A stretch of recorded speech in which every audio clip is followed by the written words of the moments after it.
There we go. We are live. The Playbook.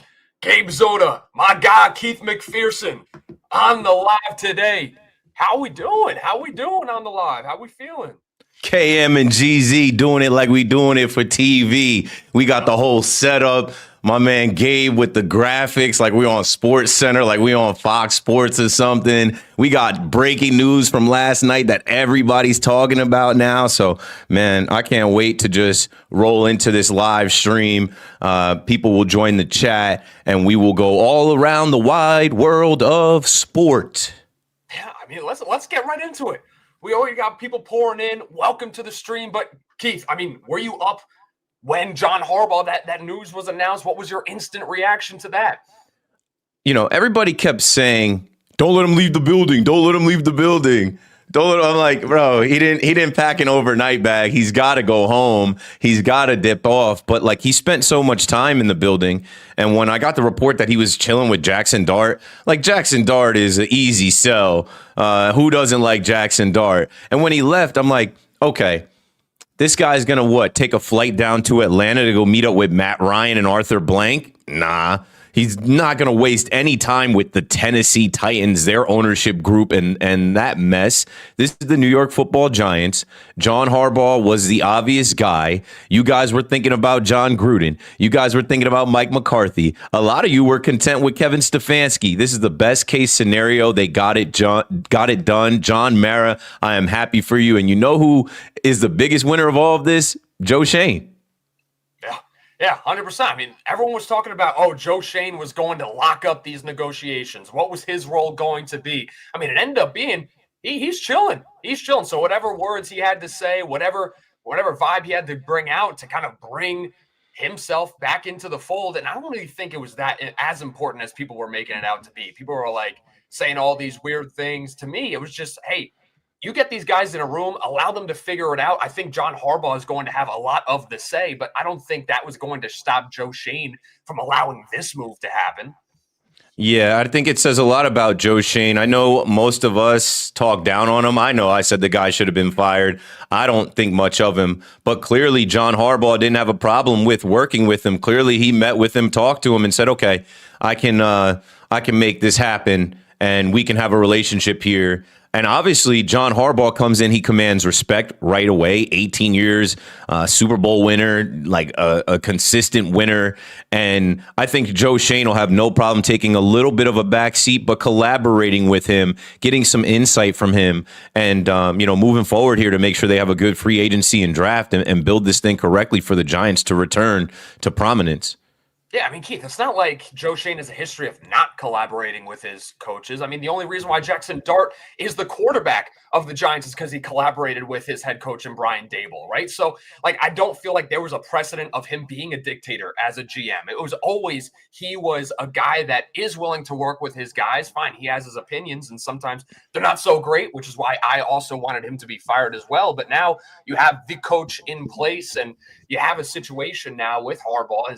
And this is what I think was the most important part, because I wanted them to look at some of the coordinators as well, the Shulas, the Kubiaks, the Jesse Minters, right, those guys as well. But I understood that the Giants needed stability. They tried the hot coordinator with Brian Dable, with the Joe Judges, and those guys in the past. It didn't work. So if you're sitting there with John Mara and the top of Steve Tisch and those guys, it was time for some stability. It was time for some experience in this room. It was time to bring back someone who you knew was a proven winner and not take another gamble on another guy. They obviously did that with John Harbaugh. And I'm getting some people saying, oh, this isn't the right move. John Harbaugh isn't the good coach he used to be. Look at the decisions last year. I mean, I'm sitting there, I'm like, I'd rather that guy making my decisions than the group of coaches I've had the last 10 years. Mike Kafka, Joe Judge, Ben McAdoo, I'm good. You asked if I was up last night. I went to bed because I knew it was going to be a flurry. All I said was, well, that was easy, right? Like they make the first coaching hire of the cycle. He takes one visit, he doesn't leave. And there were some people saying, I think I saw Madeline Burke was like, oh, he spent 18 years in one place, he's going to take his time. There's no need to take your time. But what I'll say is this. I hate how people have to go against People just have to be contrarians. People just have to think so hard and say, I've got it. I've got the alternate take. This is not going to work. He's too old. This is not going to work. No other coach has won a Super Bowl in one place and won it elsewhere. And listen, Giants fans, don't think Super Bowl right away. You have those Super Bowls you've won. You need to get back to stability, competing, winning games, maybe get to the playoffs. Crawl before you walk. I hate how people are talking about what happened with Lamar and Derrick Henry and the situation in Baltimore. You weren't there. And like Mark Andrews doesn't get blamed for dropping a ball. Lamar Jackson doesn't get blamed for not being the same MVP quarterback in the playoffs. Their defense doesn't get blamed. Like Harbaugh is the coach, but he doesn't get to step on the field and make plays. But he now gets to step into New York City with the New York Football Giants and get this thing right, and he will.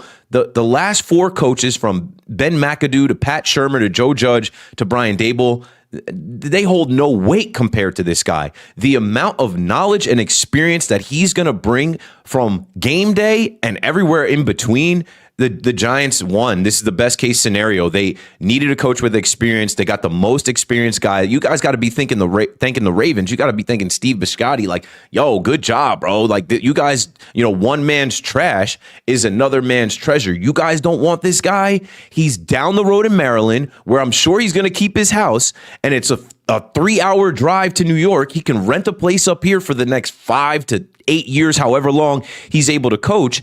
And I just think it's a good marriage. I think it immediately gives the Giants some credibility, where this whole offseason is going to be hyped.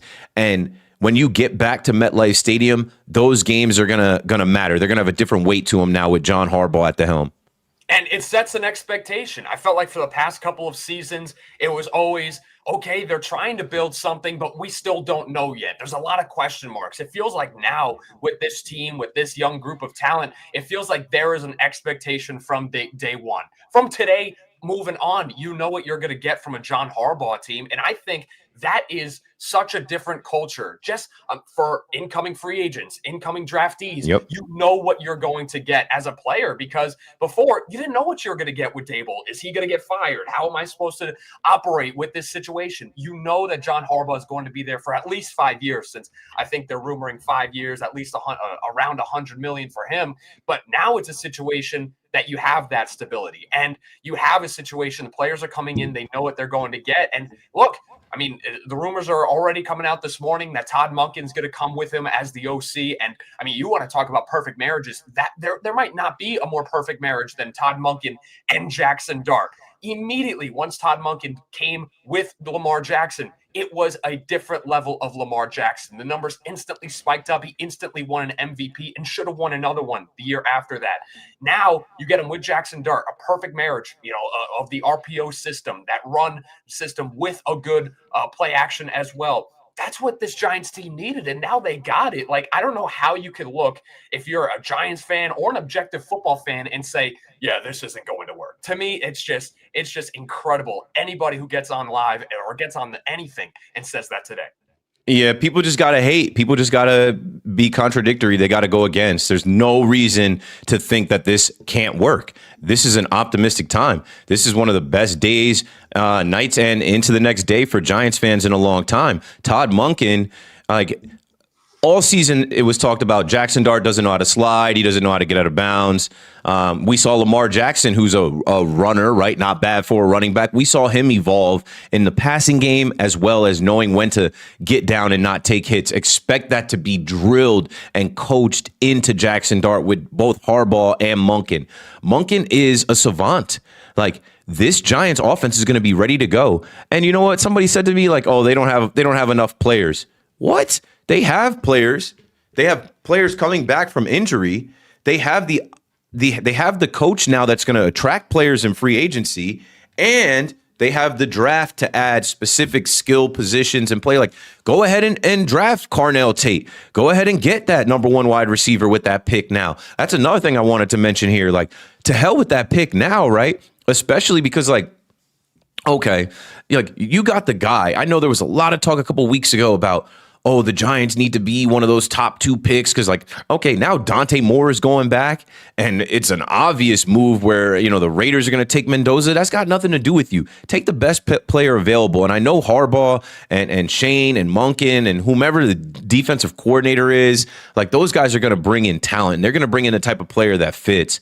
And for the young players that are here, these last 2 draft classes that Joe Shane has hit on, which literally has saved his job, they're going to get the culture shock, right? No more Abdul Carter falling asleep in the red light therapy room. No more nonsense. John Harbaugh is going to command respect and tighten up that locker room, and I know that you will see the difference right away. Brian Burns, Dexter Lawrence, you got those guys, right? Cam Scatterbu coming back from injury, Malik Neighbors coming back from injury, but you also still have Tyrone Tracy.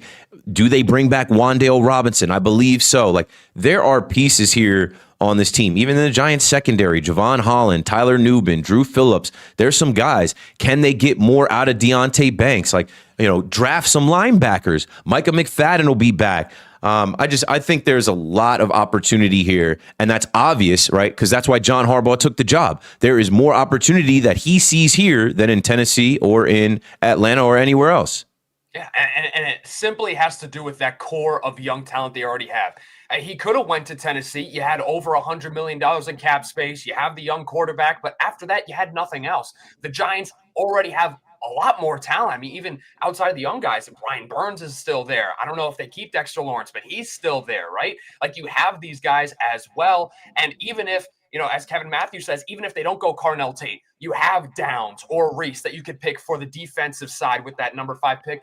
And let's just talk about the picks, right? You have a situation now. I mean, look at what the Jacksonville Jaguars did last year. Travis Hunter didn't play. I think they had another first-round pick. He didn't play much this season. Like, and they still won. What was it, 14 games, got into the playoffs in the first year of Liam Cohen and that new regime in Jacksonville. You have a situation now. You don't have to just rely on the draft picks. You don't have to rely on the talent because now you have the coaching. And when you have the coaching, the talent that you once had that you were a little bit down on can be elevated to that next level. Will we see it from Deonte Banks, as you mentioned? I don't know. He might be a lost cause, but you're going to see it from the whole room. And that made the difference in a lot of these games last year. Having that extra experience, that extra knowledge and confidence makes the difference in a Broncos game, makes the difference in the Cowboys game that we saw last year with the Giants, right? Makes the difference in maybe the Lions game or maybe even the Green Bay game. And if you win those games last year, this is a whole different team if you had that confidence at the head coach and all of the coaches together. Now you have that, and I think you have a situation, once again, the Giants. If you're a Giants fan right now, like I am, I'm not expecting no Super Bowl in the next year. What I'm expecting now is a more competent group that is going to fight in every single game. And you're going to be able to see that, whether that comes out in a 7-win year, an 8-win year, no matter what it is, you're going to see that next level. And that, to me, is what excites me more than just, oh, they're going to be a better team, or, oh, they're going to be a Super Bowl contender in a couple of years. Instant stability, instant respect, instant accountability. That type of stuff makes a guy like Deonte Banks stick his hat in there and actually try and make a tackle. That type of stuff. Like you mentioned, you're not sure if Dexter Lawrence comes back. Why wouldn't he come back? Like, stay in that same jersey. Now you finally have the head coach. I saw in the chat, regular Mike said Harbaugh is Giants' best hire since Coughlin, true CEO style head coach. Yeah, right. He's not an offensive guy. He's not a defensive guy. Some people credit him as a special teams guy. How about that? The Giants' special teams has been a laughing stock for years with the kicking situation. No more. I guarantee you they have that squared away. I guarantee you, not like Brian Dable, they don't go into games where the kicking situation can be a complete mess, where if Graham Gano can't get it done or one guy goes down, then they have 3 different kickers come in. Like, he is going to be buttoned up. Like, what I love about the hire is you needed an experienced head coach, and people were talking about John Gruden. John Gruden's not going to get a job anywhere outside of Barstool. People were talking about Mike McCarthy. Mike McCarthy might be cooked as well. Then it pivoted to Kevin Stefanski. No, the Ravens fire their guy, and you get a guy that has seen it all, done it all in the NFL, and that's what the Giants need with this young talent and this starving fan base. I want to get your opinion, though, on that CEO style of just head coach in general, right? Because outside of the Giants, I think the Giants needed their CEO types. But you look at other teams with the CEO style, and I mean, do you think that that is the future, right? Because you look at Dan Campbell, without his coordinators, Lions kind of cooked, right? Like all the teams left have a good offensive mind, have a brilliant defensive mind, or somebody calling the shots on either side. Are you pro CEO style head coach in the future, or are you pro more the analytical, tactical coordinator type in the future? I'm pro CEO, especially here in New York. It's big business. This is a $10 billion plus team. This is a team that, like, you need somebody to come in and oversee it. It could get to be a lot for someone like Brian Daboll, who is an offensive mastermind, literally a guru. Aaron Rodgers said it. Anybody that knows Brian Daboll talks about his offensive knowledge and skill set. But like, okay, that helps when you're able to identify a Jackson Dart and, start him and get the offense going. But you need a CEO that can oversee everything, right? You got to be able to talk to the media. Brian Daboll wasn't great talking to the media. You got to be able in games to know when to call timeouts, when to challenge, when to go for it on 3rd and 1, 4th and 1, when to go for 2. Like, you need that CEO guy like John Harbaugh that has seen it all, done it all, and has the experience to know in every situation what to do. And I mean, this is New York. This is the Giants. There's always something going on off the field. I think he will be the right guy to steer the ship here. He's been around the block. He's 60 plus years old. There's nothing that he hasn't seen. He'll put Todd Monken in place. We'll see who the defensive coordinator is. We'll see. But I would expect a lot of those guys from the Ravens to come on down. And I would expect a lot of other guys to be picking up the phone to say, hey, we want to be a part of this, because the regime that brings the Giants back to prominence, which this is looking to be it, they're going to be kings. John Harbaugh is already king in New York. He spent one day here. If he's able to win 8-9 games next year, and then in the second year go on to the playoffs and get this team to be a perennial contender, then like, he is literally king in New York. It's been too long since the New York Football Giants have been the New York Football Giants. And I mean, you talked about a couple of those guys that could be coming over, could be enticed. I mean, look at the free agents that the Ravens have, right? Tyler Linderbaum could come in, be the center of the future, right? Imagine an offensive line. Let's say they bring back Jermaine Illuminor, which I think I would, just to bring stability on that offensive line group.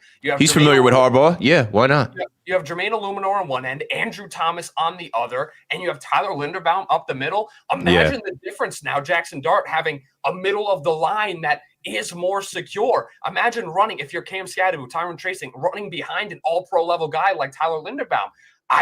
I would be enticed to do that. Does Isaiah Likely come over as well? He's a free agent last year from the Ravens. Does he like it, right? You have all these different scenarios now, and this is what we talked about a couple minutes ago. The free agents are going to look at the Giants so much differently now that they know that there's real stability there, because they know that there's no place to win like in New York. They know it. Obviously, there's no place to lose. You don't want to lose in New York either, because it might be the worst place to lose, but it is most definitely the best place to win, and that's the situation we're seeing right now. Who do you think could be that defensive coordinator for the team? Some people are saying could be Zach Orr. Wink Martindale. You want to bring back Wink? No, there's no way they do that. That ship has sailed. Yeah. I don't know. Like the hot name. Wink low-key makes sense, right? Was with the Ravens too, right? I think they bring up somebody. I think they bring up somebody that we're not thinking of. If they bring over Zach Orr, just bring over the same group, that's fine. But if they want to go experience, like guys like Jim Leonard's name have been floated out there, Jim Schwartz. Like, if they really want to go get a former head coach, a guy with even more experience to shore up this defense, because the Giants' defense has been bad for a long time. Like, they need somebody that's going to come in here and get that right. I don't know exactly where they're going, but I bet you John Harbaugh does. I bet you John Harbaugh has an idea, somebody that he's worked with. Maybe I'll ask ChatGPT, list all of Jim Harbaugh's former defensive coordinator. Yeah, I mean, I know Antonio Pierce, if he doesn't get a head coaching job, could be an option. Apparently, he really impressed in his head coaching interview with the Giants. A lot of guys in the building said they were really impressed with his growth over the years, his tactical ability, right? And they were starting to see vision. When he was with the Raiders, though, I think he was a linebackers coach. I don't think he was a defensive coordinator. I don't think he's actually run a defense yet. No, but I mean, if we're talking about somebody who's going to bring that extra culture, right, bring that extra kind of vibe. I mean, I know it didn't happen in his first full year with the Raiders, but when he became the interim head coach at the Raiders, that last couple of games of the year, you saw that fire with the team. You saw an ability to kind of command and lead a group to war, to battle in a situation. So if now you can translate that to just worrying about the defense, I think AP could be a guy that could come in and do that. I wouldn't hate that move. Once again, that's up to John Harbaugh and kind of his decision. But I mean, it comes with that collaboration, because I know the Giants might push for a guy like AP, but if John Harbaugh doesn't like that, it's not going to happen. Yeah, I don't know. I think AP was a Rooney Rule guy. They got him and Raheem Morris in there right away so that they could hire whoever they wanted. They got the Rooney Rule checked off. 2 black coaches interviewed, quickly done. I like AP on CBS Sports. I think he's done a good job on television. I don't really see him as a defensive coordinator, definitely not with the Giants. I definitely don't think he's going to get an opportunity to be a head coach again. So ChatGPT listed Rex Ryan, and some people have already thrown Rex Ryan's name out there. I don't think he's just too big of a personality. Like, everybody that comes in here has got to fall in line under John Harbaugh. Greg Madison, Chuck Pagano, obviously said Wink Martindale, Mike McDonald, who, when we get to talking about the NFL, we'll probably start to segue into that now as we start looking at the NFL and the divisional round. I'm definitely going to have some things to say about Mike McDonald. And then last but not least, Zach Orr, who, took over in the last year and could be looking for a job and say, yeah, I'm down to come up there to East Rutherford, New Jersey. Sign me up. A lot of options, definitely a lot of options. But one thing you do know is that you got stability, at least at the head coach. Oh, we lost Gabe. Oh, now you already know. Showtime, baby. Just me. I think this is the time where we start to talk about Ryan Weathers. Just kidding. We're not talking about Ryan Weathers. What just happened? It wanted to kick me out. I was vibing. It wanted to kick me out of here. Anyway, let's get to these NFL games. What do you say, Keith? Yeah, let's get into it, man. Coming off of Wild Card Weekend, a great Wild Card Weekend. All of those games were pretty good, depending on what you were looking for. And here we are set up for this weekend, and I can't wait, because the level is going to get just ratcheted up even more. It's already good competition, comes down to the wire, but now you get the teams on the bye, and you're really going to see best on best. And what game do you want to start off with? We might as well. Let's go. As we're talking about teams on a bye, as we're talking about Mike McDonald, let's start with the Seahawks 49ers. They just played 2 weeks ago. I think that the Seahawks are going to wax them. Now, don't get me wrong. I have put a ton of respect on Kyle Shanahan, coach of the year, coach of the year, coach of the year. And that Niner culture, like, they lose George Kittle in that game and it doesn't stop them, right? Fred Warner is practicing. He's trying to come back for this game, but I just ultimately think it's not enough. And when I talk about Mike McDonald and I talk about defense travels and the Seahawks don't have to travel. And also defense wins what? Championships. So, like, I don't think Brock Purdy and Demarcus Robinson and CMC is going to have the game of his life. I don't think they go in there versus the 12th man and they beat a well-rested defense with all of those dogs that the Seahawks have. Former New York Giant Leonard Williams. I don't think. I get Julian Love over there, former Dallas Cowboy DeMarcus Lawrence. I don't think that they are able to go in and pull this off again. The Eagles were prime for it. A.J. Brown, Doo-Doo Brown, A.J. Brown crybaby ass, can't catch the ball, self-sabotaging the team. They got the best running back in the league last year in Saquon, not the same year for him. Like, the 49ers and Rob Saleh, shout out to Rob Saleh as well, they were able to steal a win and delight all of America to knock off the Dirty Birds down there in Philly at home. But I think the run ends here. They were held to 3 points the last time they faced the Seahawks, and I think the Seahawks are well rested. Sam Darnold, Ginger Cuz, let's see it. I mean, now it's time, right? He started to win these big games. That was always his kind of critique. Oh, he can't win the big game. He's not at that level. Well, he's starting to win some pretty big games. He won the big games against the Rams. Now you're in a situation, now you can win the big game in the playoffs, move on. And it's kind of just a credit to Sam Darnold as a player and his growth, right? Because he was cast away. Nobody wanted this guy, whether it was the Jets, the Panthers. Nobody wanted him. He was done. He was cooked. He goes to the Vikings, gets into that system, shows that he got some life. He got some juice. He goes to the Seahawks, does the exact same thing. I'm pretty sure he's the only quarterback to win 14 games or 13 games with two different teams like Sam Darnold did, right? Like, that is credit to Sam Darnold. Now yes.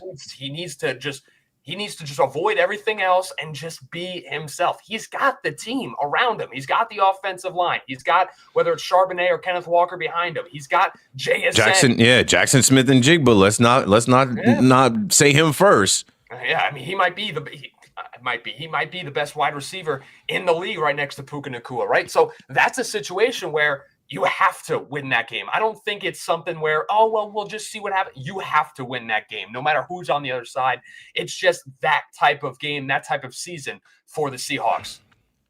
Yeah, man, I can't wait to see it. I love the Pacific Northwest. Went out there for the All-Star game in 2023, and it really opened my eyes to the Emerald City of Seattle, their culture, and what it is out there. And what I love is, like, the Seahawks organization is pressing their fans. The Niners travel well. They were out there in Philly. You Giants fans know they absolutely took over MetLife Stadium this year. Niner faithful, bang, bang, Niner gang, and all that. But the Seahawks organization have reached out to their season ticket holders. Like, they're dead ass about that 12th man. They're dead ass about that home field advantage up there. Their team is back, the number one seed. And I think that they walk into the Super Bowl. But I love that they're saying, hey, don't be selling your tickets. If we see that you sold your tickets, put your tickets on the resale market so that some red jerseys can come in here and take over, we're going to have words about it. So, like, they are trying to make sure they have home field advantage. They're rested. Brock Purdy bounced back, coming back from the injury. Who else do I need to show love? Kyle Juszczyk. You can use him in a bunch of different ways, but, like, without Kittle, without Warner, this whole year they didn't have Brandon Ayuk. I don't know if Ricky Pearsall is going to be able to go this week. Like, they're out there with Kendrick Bourne. They're out there with Juwan Jennings. Shout out to Juwan Jennings. I don't think it's enough against, Witherspoon and Eamon Worry and just like I'm so impressed with the Seahawks defense. Every level of that Seahawks defense is tough. Yeah, I mean, it's so tough, especially in the trenches where obviously it matters, and especially if the 49ers want to get that run game going with CMC. It's going to be a battle in those trenches. Can you build those holes? And I don't think you're going to be able to against the Seahawks defense, especially with an offensive line for the 49ers that I'm not too confident in all the way around, right? Now, obviously, you have Trent Williams, but outside of that, I'm not really confident in their offensive line. I haven't been all season. So now you have a situation where you're going to have to come up with your A game against this defense, especially in the trenches. I don't think they'll be able to do that. Stoner Detectives, hit that like for the algo. Follow Keith McPherson. Follow the playbook. Follow all of us. Let's get this going. Let's keep this ride moving here. About half hour into here, starting off on these division round games. You want to move over to the Bills Broncos now? Because I got some things to say about that. Yeah, take it away. I don't think this game's going to be close. I think a lot of the lines makers, I think everyone's saying that the Bills have a legit chance in this game. It's almost a pick'em of sorts because the Broncos are coming off the bye. They're maybe projecting a little bit of rust. I saw a lot of videos calling the Broncos a complete fraud team. I don't think it's going to be close in this game. The trenches will be dominated by the Broncos. I like the defensive weapons that the Broncos have. And who in the world is Josh Allen going to throw the ball to in this game? Shavers just tore his ACL. Brandon Cooks. Brandon Cooks? Like, who? PS2 isn't going to lock down Brandon Cooks? Like, I don't see it. Unless James Cook has an amazing running day, I just don't see it in this game. And, on the flip side, Josh Allen is going to quite literally have to be Superman in this game. And I know Josh Allen might be the best quarterback in the league. I just don't see it against this team. And that's not even talking about the Broncos in this offense. Yeah, and I mean, I think they're banged up. Like you said, Tyrell Shavers tore his ACL in the game and kept playing. Keon Coleman's a non-factor. I guess we'll have Khalil Shakir, and he'll have his tight ends. But, like, yes, It's on Josh Allen to be Superman, and you are not walking into Everbank Stadium down there in Duval and facing a first-year head coach. You're facing Sean Payton and facing a Jacksonville Jaguars team that I think the moment was too big for them. They had opportunities. They had the kicker that could get it done last week and didn't even give them the opportunity to, tie the game. So I think when you look at Mile High Stadium and their culture as well, Sean Payton, his experience, and a well-rested Broncos defense, like, I'll take them versus Josh Allen, and I think Bo Nix will do enough, and Bo Nix has enough receivers and a couple running backs where, like, I think they'll keep it close. I think it'll be a close game, but ultimately the edge is going to go to the Broncos, and that plays into the Broncos' hands because that's how they've won games all year. They've won games close and late all year. That is the style of play that they play up there in Mile High. You can never count out the altitude. I just think that the Broncos and the Bills, like, this is the end of the road for the Bills. Everybody wants to glaze Josh Allen and talk about this is the year for Josh Allen to get it done because Patrick Mahomes is not in the way, because Joe Burrow is not in the way, because Lamar Jackson is not in the way. Yeah, well, Bo Nix is in the way, and they beat them last year. This is a rematch of last year's playoffs, but I think the Broncos are a year better. I think the Broncos at home, well rested, they win a close one. If I had to give you a score, it's probably like a 3-point game. It's probably like, I don't know, it's probably something like 27-24 Broncos. Like, I think they'll be close. But ultimately, I think the Broncos find a way to win. I think that they have the better coach. I think they have the better defense. They have the home field advantage. And the Bills are banged up and the Broncos are well rested. Dre Greenlaw's back. Like, they're going to be good. Yeah, I mean, that's a game that I remember the line first came out and the Broncos were underdogs. And I was so shocked. I mean, it wasn't by a lot. I think it was like 1.5 in terms of the spread that they were underdogs in that game. But I was so shocked. I'm saying to myself, I mean, this has happened a couple times before where the first seed is the underdog in a game. And every single time the first seed ended up winning that game. I think the first seed was 4-0 in those instances. But like, it's a situation where I just don't see it. And if you're Sean Payton, this is the biggest game Sean Payton has had in probably over a decade at this point in terms of his teams that he's coached. So you think he's not going to go all out and try to make this happen? Like, I'm super confident in the Broncos in this game, whether it's close or not. I mean, we're just going to have to see there. But I mean, to me, I still just can't believe that the line and everything is as close as it is. I understand it because Josh Allen is Josh Allen. But other than that, I just don't see it with this Bills team. Yeah, and they sleep on Bo Nix, but Bo Nix has a knack for making plays with his legs, making the throws when he needs to. In the chat, Kevin said Gabe Davis is out too. So, yeah, it's like, who is he throwing the ball to? Josh Palmer? And if James Cook, I don't think James Cook is going to run on that defense. I don't think James Cook is going to have his way with Jonathan Cooper and Nick Bonito and Allen. And, like, he's just not, bro. It's like, it's not.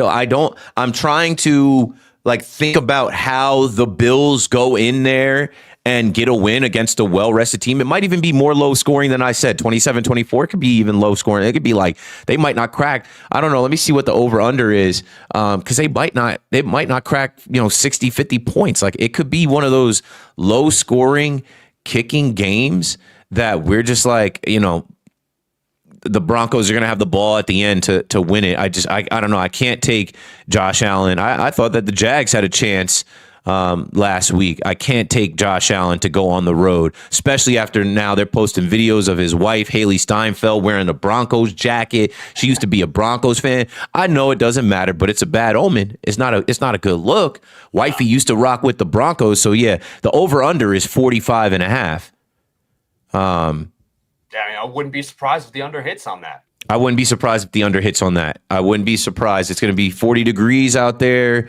It's the first game of the day. It's the 4:30 game on Saturday. And I just think the Broncos will do enough to kind of smother them. I don't think that they'll be able to make enough plays. How much can they, run Josh Allen? Josh Allen had the foot injury. I know he's going to try and will him to victory, but I just think the Broncos overall have the better coach and better team. And then they'll find a way to win and outlast the Bills in their own building.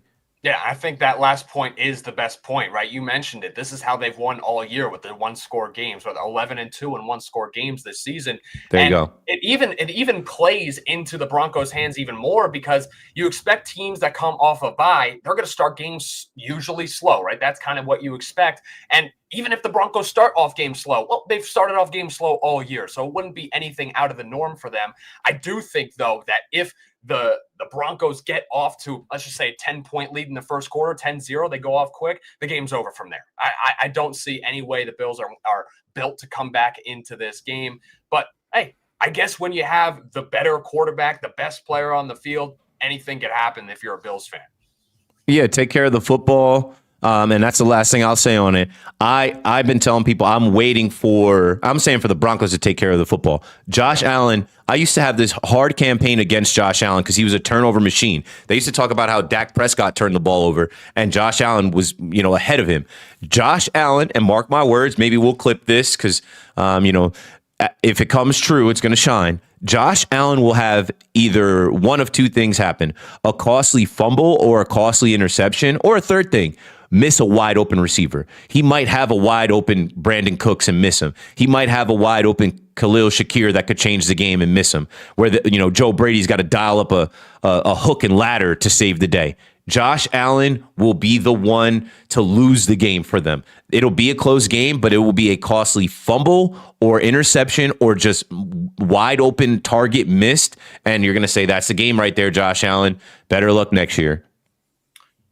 And that's what we'll keep on that. Let's stay in the AFC. Let's go Texans, Patriots. You talked about a game that you think isn't going to have a lot of points. I don't think this game is going to have a lot of points scored in it as well. That Texans defense is quite literally one of the best defenses I've seen in a very long time. If you look at the numbers, they had the best EPA per play defensively of any defensive team in the playoffs ever last week. That's how good they were. And yes, they didn't play the greatest team in the world, but they showed out.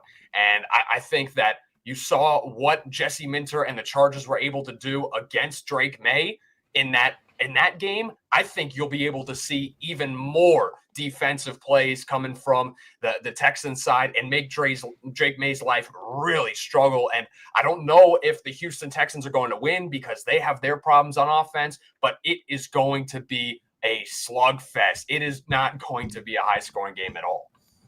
Yeah, the Texans just got their first road win ever in Pittsburgh, and they played against Old Man Rodgers. Drake May can move around. Drake May's got receivers. And do not count out Ramondre Stevenson and his playmaking ability. I just look at this game as like there's no way the Texans go into Foxborough and beat these guys. Mm-hmm. They played Monday night. They were the last guys to play. They had to travel to Western Pennsylvania, then travel back to Houston. Now they've got to travel again up to New England and Northeast. It's a lot of travel. And CJ Stroud sucked in the last game, and he was mocking the fans like, haha, you mad? No, you should be mad, bro. You played like trash, but that defense is so boss. They saved your ass. If CJ Stroud thinks he's going to waltz into Foxborough and turn the ball over and they don't make him pay for it, they're absolutely going to make him pay for it because that Patriots defense is tough as hell. So I see it being a low-scoring game, too. It's got the lowest over-under of the weekend, and I think a lot of that is based off of what we just saw, right? We just saw the Patriots in their own building not be able to score that many points, but they did have the highest point differential. I think they won that game by like 16 points or 13 points. The Texans, to me, don't have enough on offense to compete with that defense. If CJ Stroud turns the ball over, they're cooked. And it is not like going up against Old Man Rodgers, who everything's got to be quick, everything's got to be perfect, and Aaron Rodgers is blaming everybody else around him. Drake May can extend plays. He can run the ball if he needs to. He can throw on the run if he needs to. They've got a two-headed monster in the backfield. If you add Henderson, I don't see the Texans going in there and beating the Patriots. Good teams stay good teams for a reason. This is what the Patriots do. They're right back to hosting playoff games. Their fan base knows what time it is. The Texans had a good run to end this season, but I think that at parts of this game, you might be calling for Davis Mills. I know I was calling for Davis Mills in the last game because CJ Stroud did not have it. So Patriots being 3-point favorites in this one, a low-scoring game. Yeah, I could see the Patriots winning this 23-17 or something like that. Yeah, I mean, I just simply think, and for some of the Houston Texans fans, well, they'll tell you, well, obviously, once again, defense wins championships, as we've talked about before. You bring that defense into Foxborough, and they're going to have that next level of play style. I think that if you're looking for a reason for them to win, that is the only reason. Because once again, I don't think you can discount what the Chargers did defensively and last week and say that the Houston Texans can't do a similar, if not a better job than what they did last week, right? So I think that is their route to victory. They need defensive touchdowns because they won't get as many offensive touchdowns. I think the Houston Texans even are 3-0 when CJ Stroud has 3 or more turnovers. I think that's an insane stat, but that's not sustainable, right? You need CJ Stroud to be a decent quarterback. And that's what we've been saying about this Texans team all season long. If CJ Stroud can figure it out, this team can make a run to the Super Bowl even maybe. But if he's going to keep playing like this, it's just not happening. I don't think it will happen against this Patriots defense. I think the Patriots, as we've said, are going to win this game. But anything could happen. Once again, it's the playoffs. You got to play these games. Play these games for a reason, Keith. Yeah, they could knock Drake May out of the game, and you're watching Josh Dobbs try to figure it out. And like that's why you got to watch these games. That's why we bet on these games. And it's unpredictable, and that's why we love it. The NFL is king. Yo, shout out to everybody in the chat. Shout out to people watching on Twitter, people watching on YouTube. Me and my boy Gabe are simulcasting this across our channels. This is the second live that we've done together in this style and format. Make sure you follow the Playbook. That is Gabe's channel and brand that he's built. He's got millions of views across TikTok and Instagram. He is one of the best editors out there as far as, boom, something happens in the world of sports. He's got the video, he's got commentary, he's got the captions over it, and it is out there. So make sure you check out his stuff. Gabe also helped me out a ton when I was on WFAN. He was listening to the show. He reached out. He was able to clip up my WFAN takes, put some video of the games over it, and kind of lend his style to my social media, which helped my social media grow a ton. And so now I'm kind of paying it back. And, here we are collabing on a live stream as we both continue to grow our channels and do what we do, talking sports digitally and building a community and connecting with fans. So again, thank you guys for watching. Make sure you guys hit like, subscribe, all that good stuff. And we're rolling till 1 p.m. We've got a lot more. You can see, we already hit John Harbaugh and the Giants, obviously, in the beginning. We're now doing a division round breakdown, and, we'll keep it pushing, and we'll get to the baseball. We'll get to the basketball. Knicks got smacked last night. The Nets gave you another one of those almost kind of sort of good games, and they lose late. So I'll pass it back to Gabe so we can continue knocking it down. Yeah, I mean, hey, this is new media right here. You had that video yesterday that went kind of big, right? Got some people talking, right? This is new media. This is what we're here to do. We're not just random schmucks. We know what we're talking about a little bit. All right, we've been in these rooms. All right, so we're not some idiots. You got your credentials. I got all my credentials right here. I mean, hey, we're not nobodies out here. Bro, one day we should do a stream of I got hella credentials, bro. One day we should do a stream where we just bring our credentials out. I have a box of credentials from different things that I've done. And it's the video that Gabe is talking about with me, it really came from, I did a live at 5 the other day, right before I went to Bernie Williams' event at Carnegie Hall. So I knew, I was like, all right, I got my suit on. And a lot of times you see talking heads wear suits on Fox Sports, ESPN. So I'm like, cool, that's going to give me a level of credibility to the unknowing. And then what I did was lean into the conversation around Lynn Jones, Pat McAfee, Liam Cohen, because you saw the reaction of the credentialed media say, hey, there's no place for this. You're not supposed to be a nice person. You're not supposed to, be kind in the post game. You're supposed to grill the coach. But it opened up a can of worms. And me being somebody in the media that experienced that feeling of oh, these journalists that write for these publications, they're elitist. And they feel like us fans who turn the camera and mic on at home and build a following don't belong. But it's clear that the internet, the public, and even these teams have decided that we do belong, And I play both sides. I went to school for communication. I have the education. I also was at WFAN for 4 years, so I am credentialed media through a pillar in New York media. But then I also have the following and do this social media stuff and understand. Like, I worked with John Boy. John Boy used to, I don't know if his profile still says it, but his profile used to say not a reporter, because John Boy always wanted to make the distinction, like, I'm not John Heyman. I'm not Joe Sherman. I'm not writing for the Post. But what I'll say before we get back to it is, the more that people are doing this type of stuff, the more it gets respected. Men lie, women lie, numbers don't. When you have a following, when you have subscribers, followers, views, they have to respect that, because the whole thing about media is reaching the masses. I don't know how many people are buying newspapers anymore. I don't know how many people are clicking through that paywall anymore. But I know when we put out content, we can see the back end. I reach millions of people every year. Anyway, back to it. Yeah. I mean, look, there is a mix between the both. I feel like there needs to be a lot more hybrids in the game.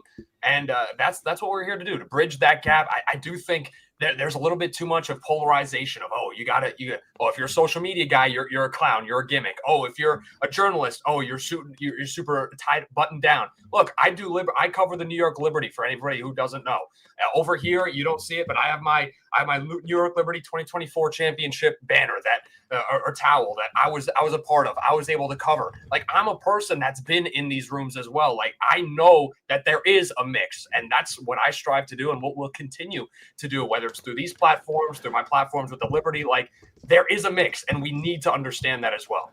Gabe represents the younger generation that will respect the content creators, the TikTokers, the podcasters, but also will respect the old guard for paving the way, going and being journalist majors, majoring in journalism and studying media law, media ethics, and getting to the New York Post and the Daily News and the Times and whatever. But like, the old guard has to make move for but they got to make way and move out the way for the new up and coming people that are covering the teams, that are fans. They used to be fans. There are a lot of these old guys that I run into, and I'm like, what made you want to do specifically sports journalism, right? You could go write about the president. You could go write about the economy. You got into sports because clearly at some point in your life, you were a fan. Yep, 100%. And right before I move on, Kevin Matthews asking me a question. Any Gotham FC or Red Bulls game? Keith, I know you're a ball bearer at that Red Bulls game. So, yeah. You got experience there. I'm not a huge American soccer guy. I like Italian soccer. Call me a purist. Call me World Cup coming. I'm sure we'll all be involved or some way covering that or around that. It's right here, coming soon. Right here. But soccer is also dope too. I got to get some more Gotham FC games, because they're a great team. People don't sleep on them. They're champs. They win championships. Hey, the only people to win championships in New York the last couple of years have been women teams. Ladies. Just want to point that out for all of us that want to hate on women's sports. Yeah, anyway. Shout out to the Red Bulls. What I'll say about the Red Bulls is just like, they reached out to me because they couldn't deny the motion, baby. The voice, man. They needed somebody to voice over their new Stone Kick campaign. I did that. And then they had me do a whole commercial in the stadium to hype up the season. And then they had me at the end of the season come out and bring the ball, the match ball. And they showed me mad love, bro. And they came straight to me for that. That's McPherson Brand LLC stuff. They went straight to me. Shout out to the good folks at Red Bull, and shout out to or at the New York Red Bulls, the New York, New Jersey Red Bulls over there in Harrison. And a lot of them, and I'll say this, a lot of them used to work at the Brooklyn Nets. So, a big thing that I'll tell people is, man, you better stay solid, and you better realize that your name enters rooms before you do. So I was doing a Brooklyn Nets podcast under John Boy called Talkin Nets, and then I got to the radio station, was doing Nets content, and they needed a young, hip voice from the area that could voice their campaign.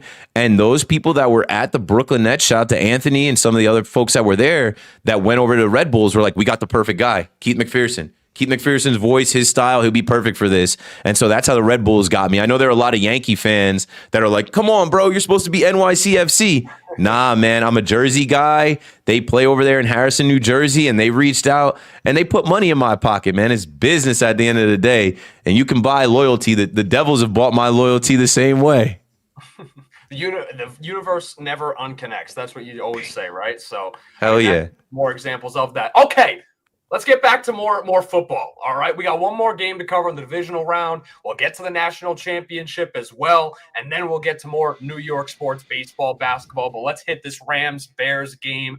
You have my MVP, the MVP in Matthew Stafford on one side. You got the Chicago, I guess now he's the Chicago kid in Caleb Williams doing the jump man throw to save his team in games. I mean, yeah, it's just a great blend of the old guard. Hey, we just talked about old guard and new guard. We got a great blend of the old guard and Matthew Stafford and him rocking out, and the new guard and Caleb Williams, Ben Johnson, and what they're building over there. So, I mean, I'll give it to you. What do you got in this game? What do you think about these two teams? Yeah, the same way. I think it was a cute first round for the Bills and the Texans, and I think it was a cute first round for the Bears. I don't think they're going to be able to be the cardiac Bears again.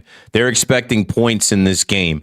The amount of points that they gave up, right? The connection between LaFleur and McVay. McVay is looking at that film right now, and he's like, barbecue chicken. I know what we got to do. Now, hopefully, Matthew Stafford has iced up that hand, and he's ready to go. But they are not about to stop Puka Nacua. They're not about to stop Devontae Adams. They're not about to stop any of those tight ends. Pick your poison, from Kobe Parkinson to Tyler Higbee to Davis Allen. They'll roll any tight end out there. I think that the Rams offense is going to go into Chicago and cook. Now, the only thing that might stop them from cooking, it's a little cold, and that's what Caleb Williams does, right? Iceman. He's the Iceman. And I think we're waiting on Drizzy to drop. I've been waiting for that Iceman, but here comes J. Cole with the fall off. We'll get to that later. This is what I think about this game. They're expecting points. 48.5 is the over and under. And I don't think you want to get into a shootout with the Rams. I think that Caleb Williams can sling it, and I think that Caleb Williams, also can sling it and turn it over. He had 2 interceptions in that game. The Bears should have lost that game. It was a prayer. It was a great victory. But I think now Ben Johnson versus Sean McVay, the Rams having a close call against the Panthers, that reality check, Stafford turning the ball over. I think that they lock in, and especially since they were the first game of the day, they're well rested. I think that they lock in and they go to Chicago and they get it done. And if it's a shootout back and forth, I don't think that the Bears will be able, to pull off a miracle again. Yeah, and they're going to need points, right? As you said, they're going to need to score because the Rams are going to score early and often, right? I think you might even have 35 points for the Rams in this game. I don't think that's crazy to expect. I think that might be even the minimum they score in this game. That's how bad I think the secondary is for the Bears. I have a couple friends that are Bears fans, and they are they're a little bit nervous. Let's just say that at least they're a little bit nervous in this game because they know that their cornerbacks, they're not going to be able to do anything against these guys, Devontae Adams, Puka Nacua, right? And that group, right? And you mentioned earlier that you thought that Seahawks were going to walk into the playoffs.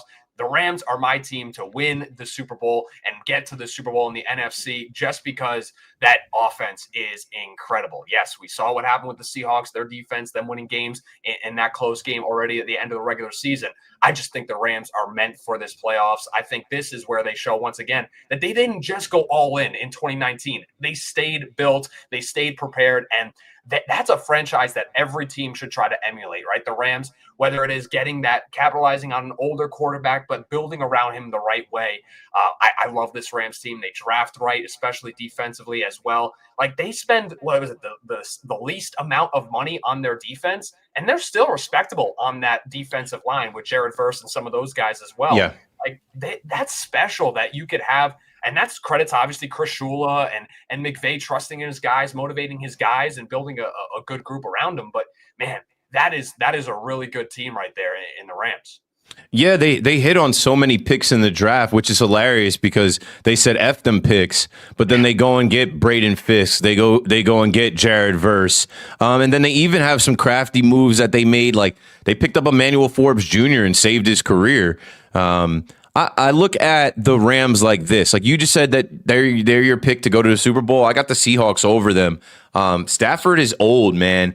And like if that hand is hurt, and if he's not on, like I don't know. I do expect them to beat the Bears, but I don't expect them to go into Seattle and beat that Seahawks defense. I know they had them beat, but I think it's like the Seahawks just they got it. And if Sam Darnold is there, but whatever, we talked about them. Back to this game. The weather's going to play a factor. I see Kevin Matthew 1050 said weather going to be a factor in Chicago, going to be damn cold. Okay, we'll run the football. They have two running backs that played in the Midwest. They have Kyron Williams out of Notre Dame and Blake Corum out of Michigan. Run the damn ball. Hand the ball off. Let those two guys get in between the tackles and run the ball. And that is going to play a factor in this game because if they get a lead late, they are going to eat the clock. They are not going to be chucking it around in the cold weather. Matt LaFleur lost that game for the Packers last week. Sean McVay won't make the same mistake, and I bet you they kick that ball through the uprights when they need it. I also put that game on McManus, so I got the Rams obviously in this one. I think the Bears had a cute little first season under Ben Johnson. Good, better, best. Never let it rest. Yeah, F the Packers and all that. But I think it's done after this. I think you see McVay go on to face the Seahawks for the third time this year in the NFC Championship. Yeah, that would be a great game. I just do want to spend a couple minutes here on the Bears, though. I mean, the Bears talk about building and building that culture and hitting on one of those genius coordinator tactical type guys in Ben Johnson, who almost felt like a shoo-in to be a great coach last year and the past couple seasons. You knew that he was going to step into that role and do well in that role. He knew that he wanted that Bears job immediately because, hey, he hates the Packers. He wants to be in that division, and he did his job on that end. But now he's got to do it on the bigger scale. I don't think he'll be able to do it there, but I'm really excited about Caleb Williams. I'm really excited about this Bears team just looking in the future. If they can lock down that defense a little bit more, you have a team that won't just be here once, might be here time in and time again. And I know in the NFL, there's a lot of conversation will be like, oh, well, we'll be back. And there's never a guarantee that you're back, and you're usually almost never back. I do think this Bears team will be back. Even if they lose this week, I have a lot of confidence in them moving forward. Yeah, cardiac Bears, they just got to get a little bit better on defense. I think they have the weapons on offense, and they obviously have the offensive mastermind in Ben Johnson. But I call them the cardiac Bears because, similar to the Broncos, they won a lot of games late, coming back, giving up points, turning the ball over, and then just kind of clawing their way back, pun intended, with the Bears. So I don't know. I just don't think that they are able to rock with the Rams. The Rams are better coached. They have veterans. They have more talent. And I know it's going to be 19 degrees and, maybe some precipitation in the forecast. But I think the Rams go in there and get it done. It does give me shades of, last year with the Rams going into the snow in Philly and losing, to Saquon and the Eagles. But there ain't no Saquon on the Bears. They have DeAndre Swift. They have Kyle Monungai. I think ultimately they put it in Caleb Williams' hands, and if it's a shootout between Caleb Williams and Matthew Stafford, if Matthew Stafford is healthy and that hand is good and he's dialed in, it's going to be a whole lot of Puka, a whole lot of those tight ends, and they will hand the ball off to their two running backs and seal that victory. So on one side, we got the Rams, Seahawks. You got the Seahawks in that game. I got the Rams in that game. On the flip side, though, on the AFC side, we have the way we talked about it. We got the Broncos going up against the Patriots, a classic matchup between those two teams in the AFC. And you have a battle of Bo Nix and Drake May, which is the new age version of, I guess, Brady and Peyton Manning, right? So, I mean, yeah, it's good ties between those teams. Who do you have in that matchup going to the Super Bowl? And how do you think that plays out? Yeah, I said it on Gordon Damer's podcast on Monday. I think we're getting another Seahawks-Patriots rematch, right? These organizations that we saw be dominant some 10 years ago, 15 years ago, 14 years, whenever it was, they're going to be back. And like, there's a reason that, these good organizations stay good. I think the Seahawks will beat the Niners pretty easily and handedly, and they will be able to sit there at home and rest up and wait on the Rams, who they beat in a classic game on Thursday Night Football in December. And then I think that the Patriots are going to have their way with the Texans.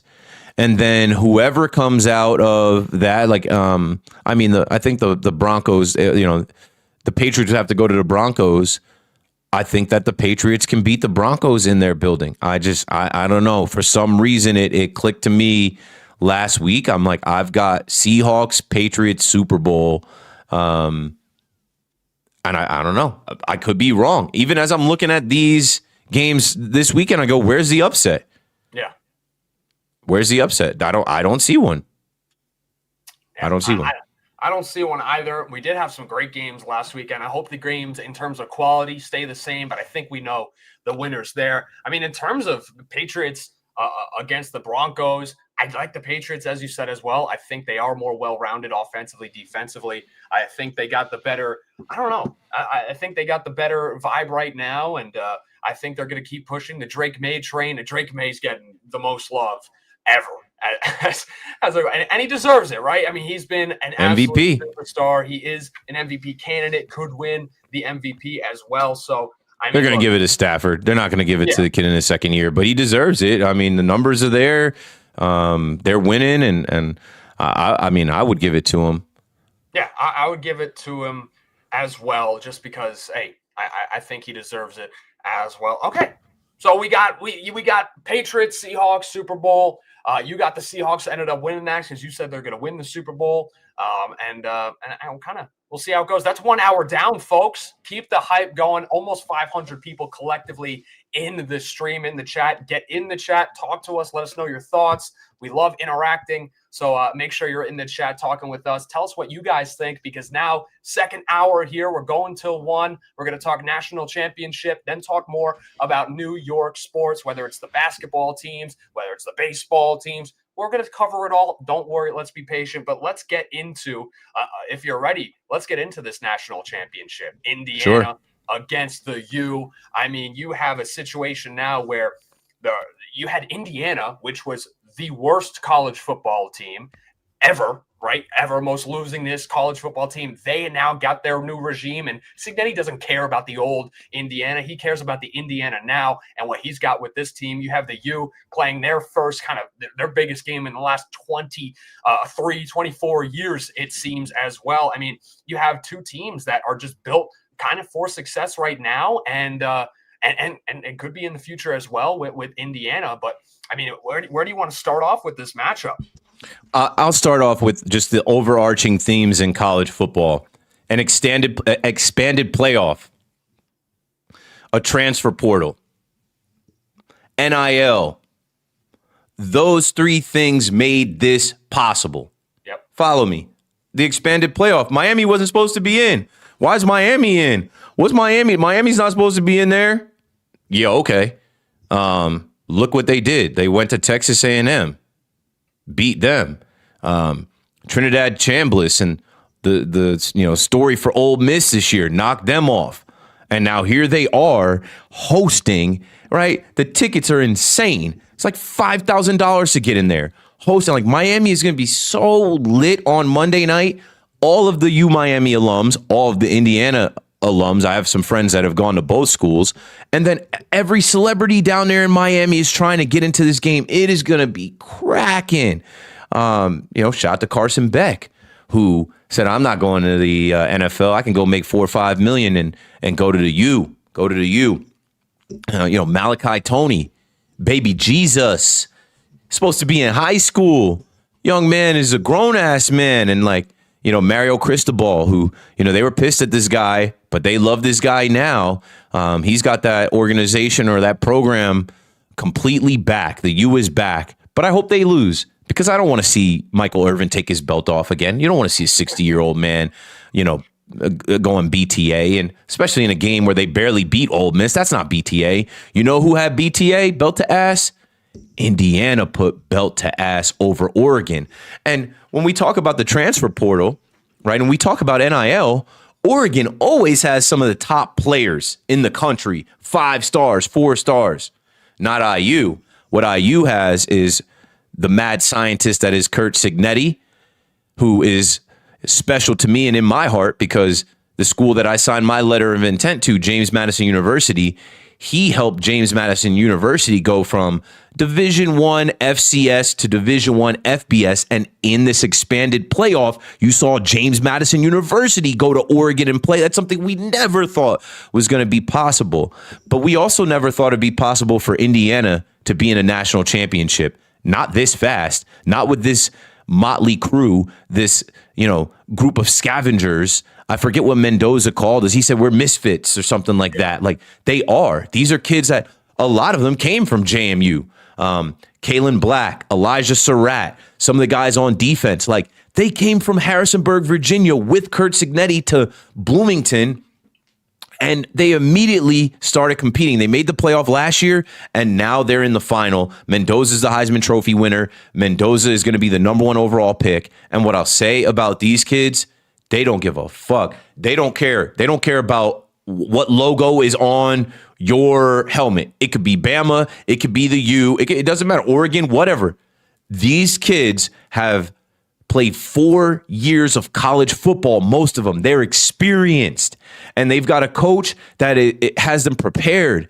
And they know that, the Hoosiers basketball movie that was made, they're making the football movie. I've got IU beating Miami. I love how we have gotten into the future with an expanded college football playoff, NIL, and a transfer portal that made all of this possible. 100%. I mean, you just look at where college sports is. And I understand people like, once again, Kevin Matthew in the chat, holding it down for us today. Transfer portal getting too crazy. Guys transfer, then go somewhere else. I understand that side and viewpoint. It does seem like there's a lot less loyalty and kind of so what in college football or just college sports. But once again, when you get stories like this, when you get teams like this that are built with 0, 4, and 5-star candidates, but built as a team to come together and potentially win and will win a national championship in Indiana, that makes this all worth it. Right? That makes all of this worth it. And you look at successes in college basketball as well. St. John's, they know they're not getting the top recruits in terms of the guys coming over from high school. They know that they're not doing that. But they also know that they could use Rick Pitino to get guys to transfer over and be that 4th, 5th year guy to build an actual squad. They know, you look at Arizona, what team they have, 4th, 5th year guys, maybe even 6th year guys with these super seniors now, but like they're getting those guys to come in here and build championship level teams to programs that aren't just the blue blood Alabama, Georgia, yes, and LSU. It makes more parity for this. And that's what we wanted. That's why people expanded the playoffs. That's why we have all this more money being driven into these programs like we saw with Indiana. The biggest reason why Indiana, they didn't care about football. They didn't put any money into football. Now you put the right coach into place, you put the right investment into place, and look what happens. They're in the national championship. And as me and you are both going to say, we think we're going to win the national championship as well. I mean, that is where we are in college sports. It evens the playing field. Maybe it is a little pay to play, but guess what? It was always pay to play in college football. Now it makes it actually legal for these teams that we didn't think much of to actually get a chance into the spot. That's what I love most about it. Oh, you mean to tell me that now that Mark Cuban can put in $1 million to IU, their football team can get there, and it's not just Georgia and Bama and Ohio State, who for years have had illegal boosters, who for years we've known they've had people funding the football program, paying these kids, paying their rent, giving them cars, giving them cash, guys going on recruiting visits and getting nudged. Hey, you come here, we'll give you $100,000. We'll get your mom this, we'll get your dad. Like that stuff has gone on forever. But the big schools could really do it. And like, I love where we're at right now. Even look at Miami, bro. Like, you think there's not people down there in Miami giving a ton of bread? Of course there is. But like, Miami is back. I love where we're at. I don't need it to change. I know people are saying it's the Wild Wild West, and it should be. Excuse me.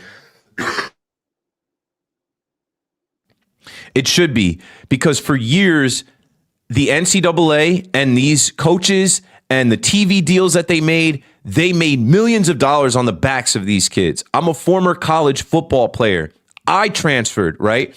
I went to school with kids who they had nothing. They were sending their Pell Grants home. They were, any money they could send back to their families, they would send. They come from poverty. They come from poor neighborhoods. They come from nothing. And now NIL has made these kids rich. They just being good enough in college at age 18, 19, 20, they've been able to take care of their families back home. I love it. And then when I talk about me transferring, I transferred from James Madison University to Monmouth University, and I lost a year. I had to go to class. I had to go to practice. I was ineligible to play. It sucked. It takes you out of the flow. It takes you out of the experience. It makes you not want to play. Now you can transfer a bunch of times. It was always a stupid rule. Why do you have to sit for a year? It was always stupid that these kids, oh no, you get room and board. Oh, you get your meals taken care of. That was the first step. Unlimited dining. But of course, these are 300-pound football players. They need unlimited dining. They're probably going into the dining hall anyway for free because they're the big man on campus. But now with this NIL, a car dealership can come in and pay these kids. I already mentioned a Mark Cuban can come in and pay these kids. Brands can come in and pay these kids. And I just love to see it because for the longest, it was never amateur sports, but it was treated like it was amateur sports. It's a pro league now. It's a farm league now. And let these kids jump and go wherever they want to go. It works for some. It doesn't work for others. Let a kid like Carson Beck come back. Look at Dante Moore. Dante Moore's like, I'm not going to the NFL. And they're like, oh, he's turning down $50 million guaranteed. He's already rich. He knows it's going to come. He doesn't want to end up where he's, I don't want to throw the Jets on their bus, but he probably doesn't want to end up with the Jets.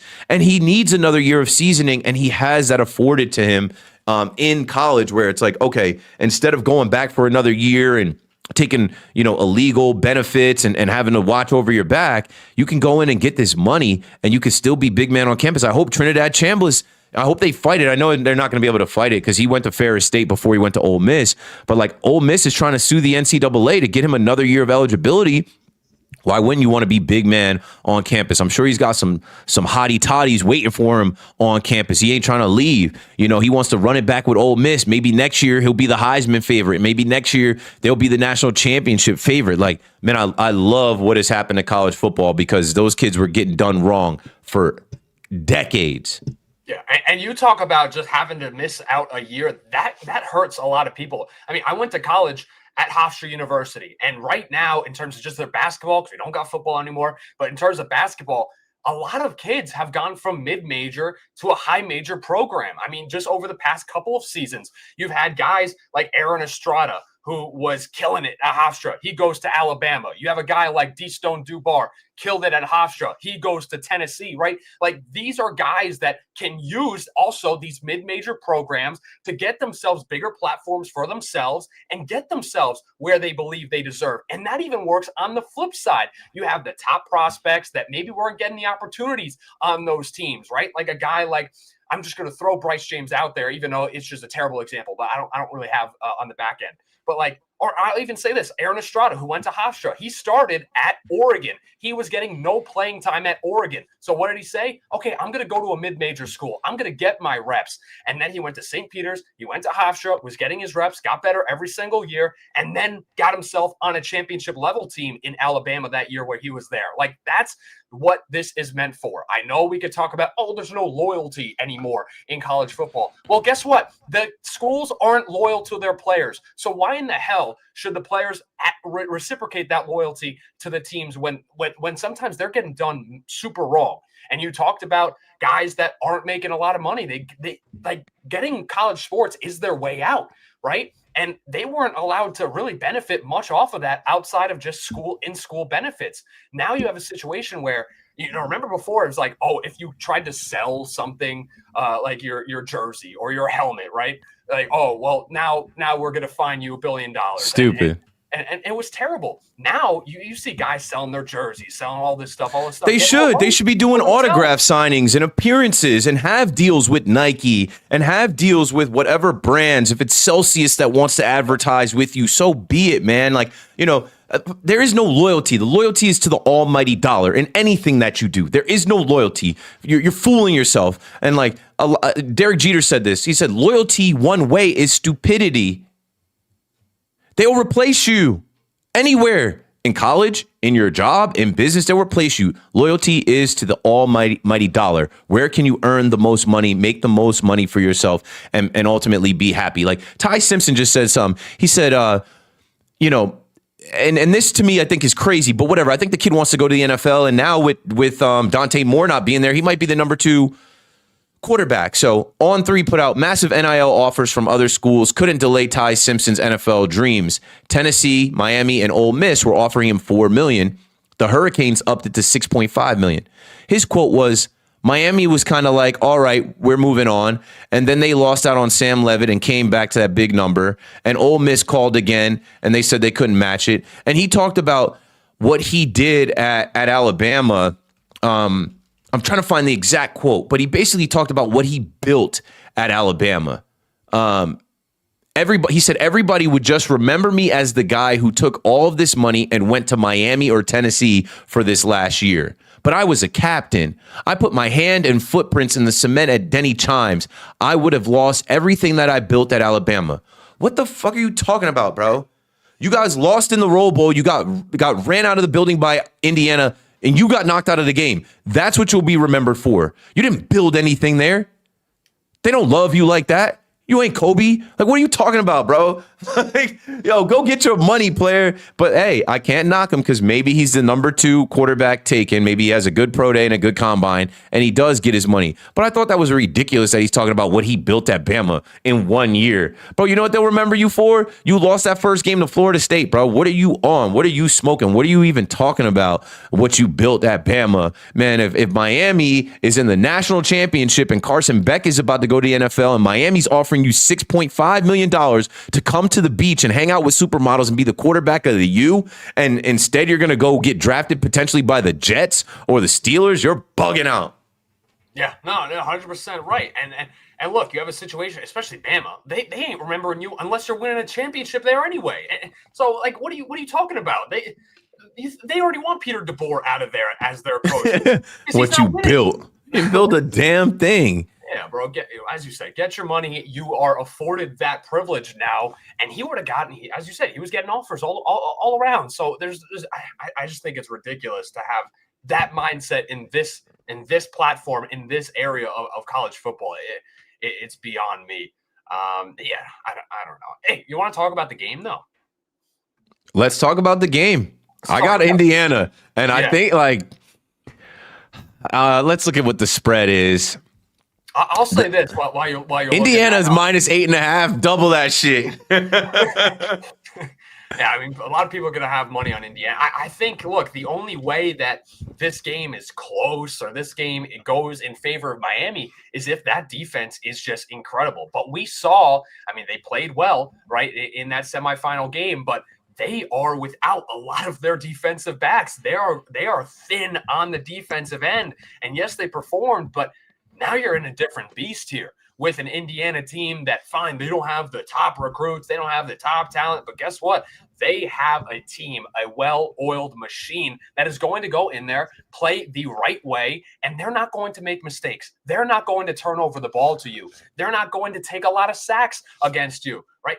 That's where this difference in this game is, because Miami relies on the other team making mistakes, and Indiana does not make any mistakes on either side of the ball because of how well they are coached. So I think you're going to see a run game with the guys they got there in the run game. I got their lineup here with Roman Hemby and Kalon Black, and even Fernando Mendoza can get out and hurt you with his legs at times if you don't got a spy looking over him, right? You have those guys that are going to be world beaters, and I don't think that just having Ruben Bain rushing the passer is going to be enough for them. Yeah, I'm sorry to break it to Miami fans, and they've got a lot of national fans because of the years they were good with Frank Gore and Willis McGahee and Clinton Portis. All that shit is over, and Michael Strahan, wear overalls to the game, bro, because there will be no belt to ass. It's a wrap. It's done. It might be belt to ass the other way around, but Indiana will do it respectfully. Indiana will do it professionally. Indiana has a lot of guys that are going to be professionals. Miami too. They've got a few guys that are going to be drafted. Bain is a guy that I think you're going to see him get checked. But he's a guy that's Ruben Bain Jr. is going to be drafted in the top 5 picks. And even that tackle. Francis Mayugawa is another guy, it's arguably a top 10 pick. They've got NFL guys too. But Fernando Mendoza, this is his story. He's from Miami, right? Of Cuban descent. He's going to have his family there. And Miami, he went to Miami's football camp. They didn't offer him.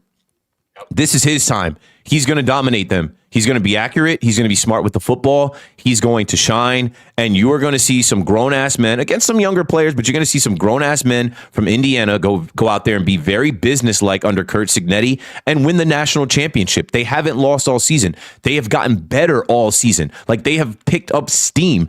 They just rolled Oregon, right? You struggled against Ole Miss. Shout out to Malachi and Carson Beck and everybody else, but bro, I'm just telling you, I know what I know, and it might not even be close. That defense, if Carson Beck gives them the ball, you saw what that defense did to Dante Moore.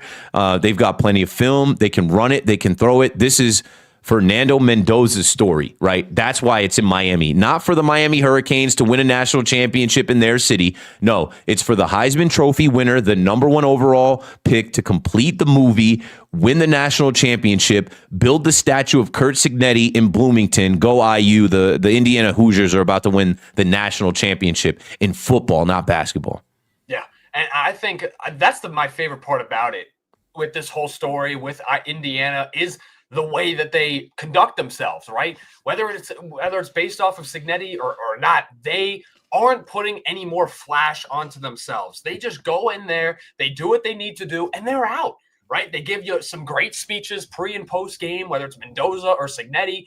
Other than that, it's pretty much wraps. And I mean, you look at more comments here. You got to stop Tony. The dude is unbelievable. Yes, Tony is great. They have a lot of talent on that Miami roster. But guess what? This team is built for that. My favorite thing that Cignetti did was when they were talking about the Alabama game, and that reporter asked Cignetti, "Oh, is your team nervous playing against the Alabama brand?" And this, it's like, bro, we know what we saw in film. We know who they are. That's all they know. That's all they know. They don't care about this rest of this nonsense, right? They don't care that a lot of the world is going to want to see Miami win, and you're going to have Kodak Black and Michael Irvin on the sidelines, and what's the porn star's name? Abella Danger. Abella Danger, right? Abella Danger. They don't care about. I don't watch Pino, so I'm not familiar with her work. I don't care about all that, right? They're just going to go in there and play football. That's what I love about them so much. And whether they win or don't, I think they win. But it's that reasons why they've gotten this far. And they celebrate each other, right? When the MVP of the game was the offensive lineman, right? You might have seen other teams, right? They would have celebrated it, but they wouldn't have been like that the way that Indiana was with their offensive linemen getting the recognition that he deserves, that they deserve as a unit, right? That's what this team does. They come together, and whether you like the corny speeches or not, whether you like what the coaches say or not, you cannot deny their just ability to play as a team and play as a whole. And that's how you win in sports. Screw college, screw high school, screw pro. If your team is together, that is how you win in sports. That's what Indiana is showing to the rest of the world, that you don't need these 5 stars. Get these grown men that are willing to buy into a message, buy into a system, and you're going to go very far. Yeah, Pat Coogan. He's going to introduce himself to Ruben Bain and the rest of the defensive line for Miami. They're physical. They're tough. And what I loved about what Fernando Mendoza recently talked about, he talked about delayed gratification. They don't celebrate anything. They didn't celebrate winning the Big Ten championship over Ohio State, which many people thought that they weren't going to be able to do. They didn't celebrate winning the Rose Bowl. They didn't celebrate beating Oregon. They will finally have their chance to celebrate in Miami on Monday night. And I don't see Miami being able to rock with these guys who have experience, who have been here, done this. They're completing their movie. It's about them. Miami wasn't supposed to be here. Neither was Indiana. But like these guys, like Elijah Surratt talked about just having one more chance to go at it with his brothers, right? He's a kid that went to JMU and transferred to Indiana. He just wants another opportunity to go to war and rock with his brothers. And Fernando Mendoza, his kind of nerdy style, but his leadership has led the way. Pat Coogan is another one. Like I just said, he's a leader of that team. They have men on that team. This is a grown ass men team manufactured by the transfer portal because these kids were able to transfer and stay in college that long. They were not 4-star, 5-star recruits coming out of high school. Mendoza was a 3-star recruit. But they got better with time. They got better with reps and experience and seasoning. And football is a game like that. You get better the more snaps you play. You get better the more offenses and defenses you've seen. You get better the more plays that you go up against. Like you get better the more film that you watch. Like these guys on Miami, I talked about Baby Jesus, who's supposed to be in high school. He's a great player, but he's a kid. And I just think that when you watch Miami versus Indiana, I'm not going to say that it's going to be JV versus varsity. I don't know exactly what the score is going to be. It could get out of hand, though. It could look like JV versus varsity. You are going to see guys that are like 18, 19, 20 versus guys that are 19, 20, 21. Yeah, and look, it's all about preparation, right? In sports, it's about preparation. These guys, Indiana comes in with a cheat sheet every time, and their cheat sheet is way better than your cheat sheet on me. Like that's the way that they view it, and because that's the work that they put in. They put their head down and they go to work. So yeah, Indiana, they're going to win this. It's going to be a fun watch. My question though to you is, now, what does this mean in the future for Indiana? Because you're going to have some people saying, "Oh, well, they're just based off Mendoza. They're just based off of this, that." How sustainable is this for Indiana? I know Cignetti can build a program. We know that, but how sustainable is it at this level to do what they're doing right now? Listen, Kirk Cignetti said, "Google me, I win." I saw him do it at JMU. And I'll never get over the fact that they went 11-1. They had College game day there, and they lost at the end of that game to freaking App State. A little nugget to boost myself up because I know my haters always love when I talk about my college football. Yeah, I didn't play. I was a bench rider, but I went to school on a free ride. Man, I was on the field when we lost to App State in the playoffs, the year that Amani Edwards and App State beat Michigan in the Big House. Later in that season, we went to Boone, North Carolina, James Madison versus App State. We had them beat. My boy Jamal Sullivan, he just messaged me the other day about why am I not an Eagles fan? My boy Jamal fumbled the ball going in, and we ended up losing that game to App State. So, I'll always hate App State because that was the worst feeling in a locker room, in a bus ride home, being around my teammates in the season ending. I'll never forget the pit in my stomach, the way my heart felt that we thought we were winning that game and advancing and going on to the next round of the playoffs and lost to App State. And their fans, they were all over us. That's a crazy place to play. But anyway, going back to JMU, I saw Kurt do it at JMU. And now JMU look like, Chesney comes in there, and what he does with JMU this year gets them the college football playoff against Oregon. This guy's not going anywhere. He's going to get more grown men to transfer in. This guy's not going anywhere. They're going to win the national championship. They're going to build a statue for him. They're going to name streets after him. They're going to make a Hoosiers Part 2. It's going to be a football movie. We have never, ever seen anything like what Kurt Cignetti is able to do in this first 2 years on the job in Indiana, and I don't think they're going anywhere. I think they're going to be a powerhouse in the Big Ten for years to come. Look at the Big Ten being shaken up. Penn State, Franklin is out. They're starting over there. Ohio State, they already beat Ohio State. I think Indiana is going to be around for as long as Kurt Cignetti is going to be around. People are talking about him going to the NFL or him leaving somewhere. He's not leaving. He's got boots on the ground in Bloomington, Indiana, and he's going to make that place a powerhouse for football. And they're already attracting NIL transfers and recruits, and they're going to continue to produce. Love it. And that's the only thing you need to say right there about Indiana, who they are, what they are, and how this game's going to go, right? Now let's transfer over to a transfer. I didn't mean to do that, but let's transfer over. Segue. This is segue. That's a segue. Let's segue over to New York sports, right? And a lot of people, we're here to talk about New York sports. That's what my brand's built off of. Keith, obviously, when he on the radio all the time, talking a lot of New York sports, filling a lot of calls. We love that. You got I got Brunson. You got, the Yankees over there. Let's do it. You don't have Brunson. Brunson left the game last night. Well, yeah, but I got them behind me. You don't got the Yankees. You saying, yeah, oh yeah. Well, we have. I got. I'm always repping Jersey though. Yeah, as you should. You need some Jersey guys in New York. I got Jeter. I got the bobbleheads. I got the banner up. I got the Yankees haven't won a World Series since 2009. It sucks. It does suck, but hey, they made a trade. They made a move, Keith. They made a move. We got him. We got him. Ryan Weathers. Look, I'm not going to hype up this move too much. I know if you look at, I like the idea of the move, what it could mean, right? You look at some of Ryan Weathers' stuff. You look at his sweeper. You look at his changeup. Matt Blake could cook with him potential-wise.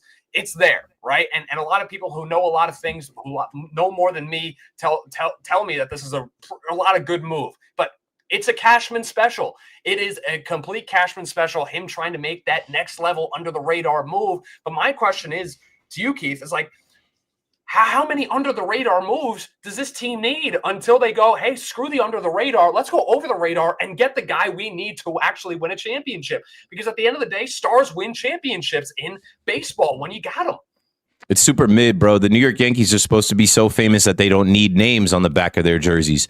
I'm going to need something to identify Ryan Weathers. I don't know anything about him. I know about him now because I did the research once they traded for him, and then everybody from Fireside Yankees, Everything Yankees, Talking Yanks, all these Yankee outlets have posted, he's got a 97-mile-an-hour fastball. He was a top draft pick. He's hurt a lot. He hasn't been effective because he's not available. And yes, this is a Cashman special, right? Trade a bunch of prospects that nobody really is crying over for a depth piece. Now you have a lot of controllable young pitching that you could potentially flip for a Freddie Peralta or whomever else. But this is not something that inspires confidence in the fan base. I didn't even comment on it. I was like, do I do a live on this? Do I do a post about this? No, it doesn't change anything for the 2026 New York Yankees. He's not winning a Cy Young for them, right? This isn't Ranger Suarez being signed with the Red Sox. This is Brian Cashman making a move to make a move because they're saying, you didn't make a move. You haven't added anybody to this roster. What are we waiting on? This is Brian Cashman and the Yankees saying, we're not waiting on Cody Bellinger. We do have to do something here. And this is a guy that they've had their eyes on. This is a guy that the biggest thing you need to know if you're a Yankee fan, he doesn't cost anything. It's cheap. Cashman special is the bargain bin, scrap heap, discounts, clearance rack guys. This is a guy that's not making any money. Yeah, he's the lady that goes into the store, gets 1 million items, but has the 1 million coupons that comes with it too, and forces the cashier to drop the price from $300 to $1. I mean, it's just incredible to me.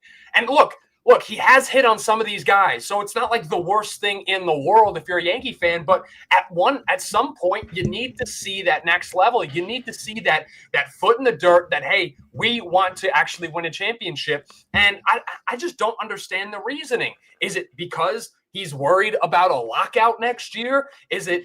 I mean, I'm on the contrary of that. Some people are saying he's worried about the lockout, so maybe he wants to make his money as less as possible for that lockout. I'm like, we don't know what the lockout could be. We don't even know if there will be a lockout. Let's go all in for maybe the last time you can. I mean, you have players out there that you can make this roster much better.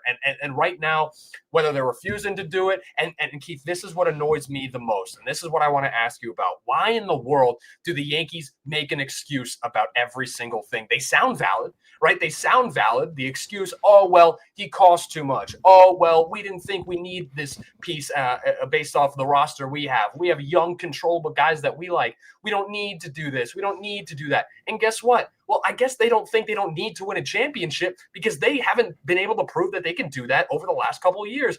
The excuses have pissed me off to the next level with this Yankees team, and that's where my anger really is.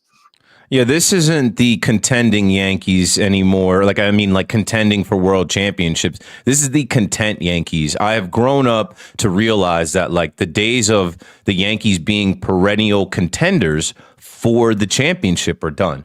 They are content just being in the mix. It's a crapshoot. They're content saying, we won more games than the Dodgers, who won the World Series. The team that represented the American League in the World Series, we had the tie with them. You know, even though the Blue Jays owned the Yankees last year, if you watch the whole season, like they are comfortable, casual, and content. And that's what scares me because they don't think that they need to make too much of a change or a difference with this team.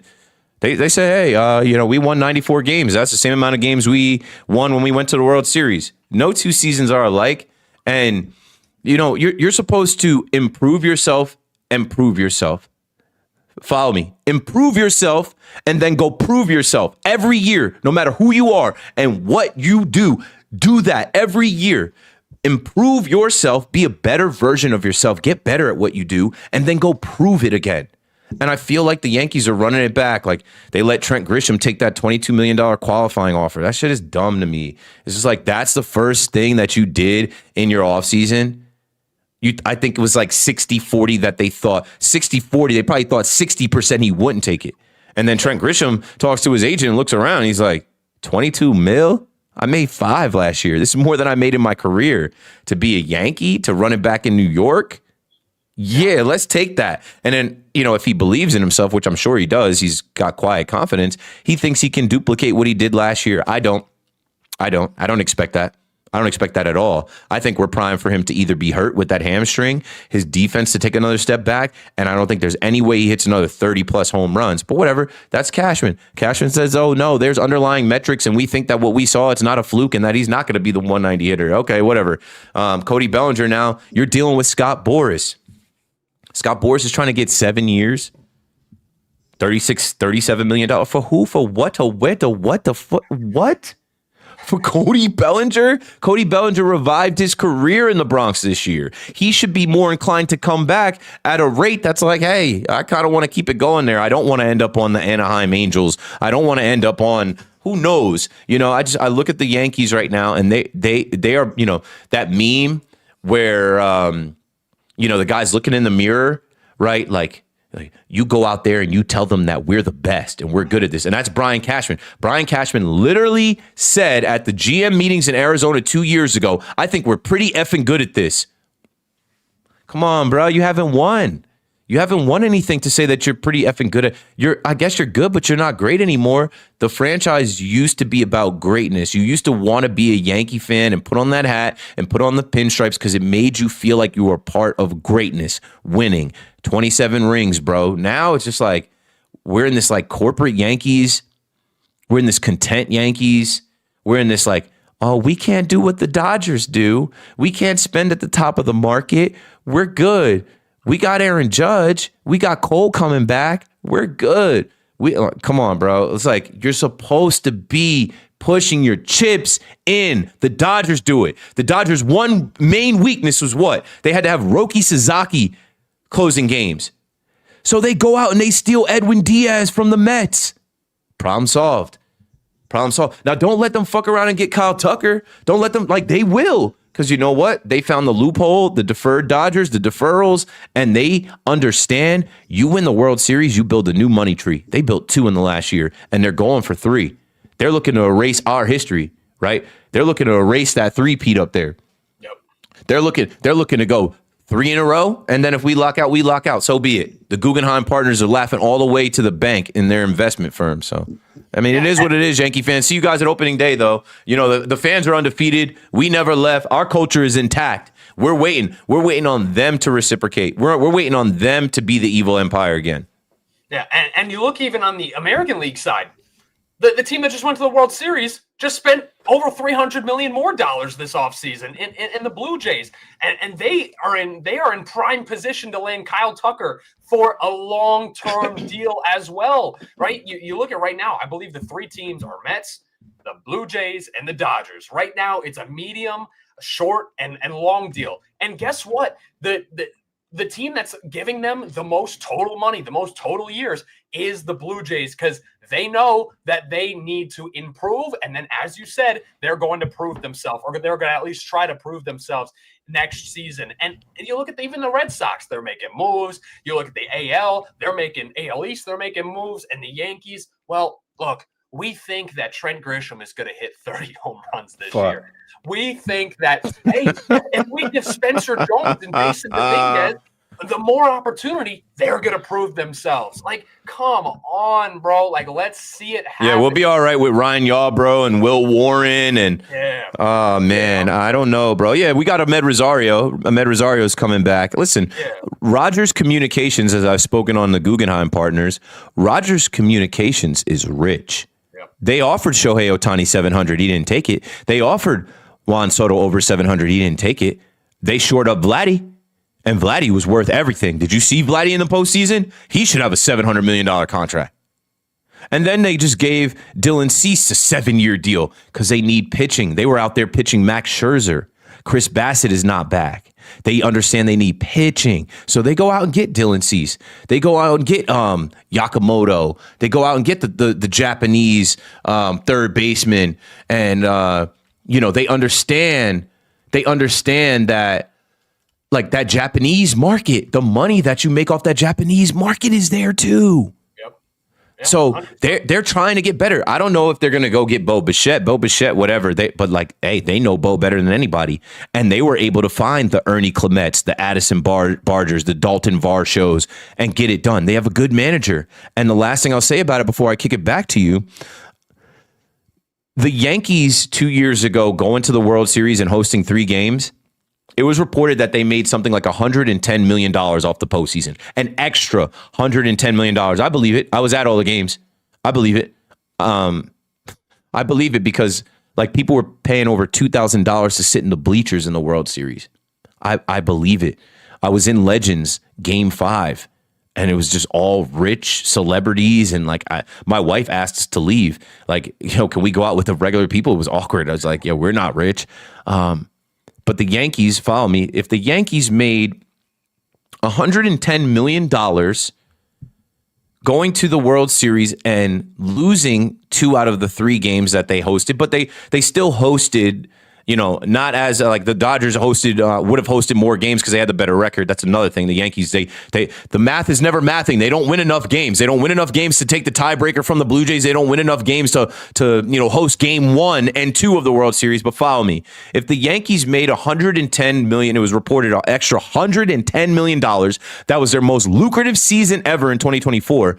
What do you think the Rogers Center, Rogers Communication, and the Blue Jays made last year, playing 4 games, having game 7 in their building, playing all of those postseason games, selling out the Rogers Center for not just Toronto, the whole country of Canada? They've got plenty money, and they're putting it back into the team. They got plenty money, and they're reinvesting it because they want to go back to the World Series. And they know that they can go back to the World Series because they're looking at the American League, and they're like, we're not worried about the Yankees. We're not worried about the Red Sox. There's nobody in the Central. There's nobody in the West. Like, they are trying to go back to the World Series and face the Dodgers again and avenge that loss because they were this close to potentially doing it this year. Yeah, and I got a couple things, right? The way the Yankees playing right now, they play the system. They do that crapshoot thing. Well, once you get to the playoffs, it's a crapshoot, and they use X, Y excuse, which, once again, I hate these excuses. These other teams, I mean, you talked to Joe Kelly when he was on the Dodgers. What he said is that they plan for the postseason. They don't plan just to get there and we'll see what happens. They plan for the postseason. They'll get a guy who has a bunch of injuries and injury history, and they'll tell him, hey, bro, we don't even need you for the regular season. We're going to sit you. We're going to have you on the 60-day IL for a super long time because we know that we don't need you to be available to 162. We need you to be available for the 16 games we win in the playoffs. That's what we need you for. We need you ready for that. That's how those teams operate. That's how the Blue Jays are going to operate from now on. That's how the Dodgers operate. That's the reason why they're so successful in the postseason. And the Yankees just don't have that vision. They play for 162. And to me, that's not the way to do it anymore. They have a system. I think Michael Kay said this for a while. They have a system that allows them to be successful in the regular season and then see what happens. That's not how this goes right now. And point number not to cut you off, bro. You're going to be able to beat the Twins and the White Sox and the Orioles. Yeah. You're going to be able to do that, but you always have a Boone June swoon, and then sometimes that leaks into July, and then when you get to October, you have Trent Grisham leading off every freaking game. He's swinging at the first pitch. He's grounding out, popping up, striking out. And then you don't have anybody around Judge who finally, and I called this, if you listen to WFAN, shout out to Cowboy Boo in the chat who says, Keith, we miss you on WFAN. Love you, bruh. I said, what if this is the year after Judge failed in the World Series, right after he dropped the pop-up, after he was swinging out his shoes, striking out? What if this is the year where it's not that big for him? This is the first year of him having dad strength. He had his daughter. What if this is the postseason where Judge actually finds it? What if this is the postseason where Judge actually goes out and hits 400, hits a 3-run bomb off the foul pole, does hit some singles, some doubles, and get on base? He's not going to have anybody around him. He's going to have Cody Bellinger, who had some garbage time hits and homers, and now wants $37 million a year for 7 years. He's going to have Ben Rice, who Ben Rice had to sit, but then the first pitch he saw, he hit out against the Red Sox, then did nothing else. Jazz Chisholm, who really didn't do much, missed me with Anthony Volpe and Austin Wells. You know what I'm saying? The Yankees don't have enough, but here we are in an offseason where they say, we're good. We got it. We're good. We're good. Yeah, and I have one point that I wanted to make. Why are more teams not interested in Bo Bichette? I think one of the biggest points is if Bo Bichette was such an attractive piece, Toronto would have re-signed him already, right? The best team that knows Bo Bichette is the Toronto Blue Jays, and as we know, or as we have heard, or through grapevines, they don't even want him back that bad. So not at that price. Not at the price that he's looking for at his age, and they don't see him as a true shortstop. Yep, he's getting injured more. He's going to play third base or second base. He's just not. He's a depreciating asset. So that's why teams aren't as interested in him. And they're looking at that situation where the Blue Jays aren't really too worried about getting him back, and they don't feel like they need him.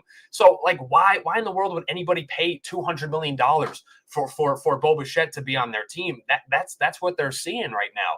I think it's ridiculous. I mean, in terms of what they need to do or whatever, just get Bellinger back, get a pitcher, get a bullpen piece. I get if you don't want to do anything else, but we need to see some motion here, because right now, as we've talked about past 30 minutes or so, they think they're better than they are, bro. They think they're better than they are. They go to sleep at night and they say, we have the highest attendance in the American League. We have the American League MVP. We have the 2023 AL Cy Young coming back. We have Max Fried. We have Ben Rice. We have Jazz Chisholm, who had a 30-30 year. We believe that Trent Grisham is not going to turn back into a pumpkin. We believe that Jason Dominguez will take a step forward, or maybe Spencer Jones. We're good. We got enough. Belly, they probably miss out on, because Boris will find one team that's willing to go 6 years, or one team that's willing to go $35 million. I believe the Yankees are at, I think they might have gotten up to $32 million for AAV, but no more than 5 years. There's supposedly opt-outs and a signing bonus and all this other stuff, but they have stood pretty firm on what they believe the value is for Cody Bellinger, and they're not going to bid against themselves. Whatever. I'm over it with Belly. Let Dominguez figure it out, and Spencer Jones be the fourth outfielder. I know he can field the position, and if he can take a step forward versus him freaking ugly stance, bro. Yeah, with his knees and. You see that video that he just put out of him swinging? It's like, damn, bro, he looks ugly. He looks ugly. Look hurt. You look like you're in pain, but whatever. They're trying to make him the lefty Judge. Run it. Who's going to play shortstop? Jose Caballero? Miss me with it, bro. I'm telling you, Jose Caballero is going to be annoying AF. You're going to be over it.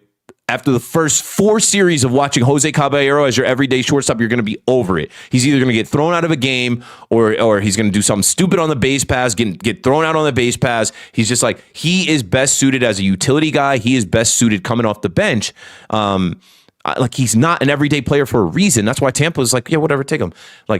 They believe in Anthony Volpe to a fault. Yeah. where like I'm He's telling elite. you, He's elite, Keith.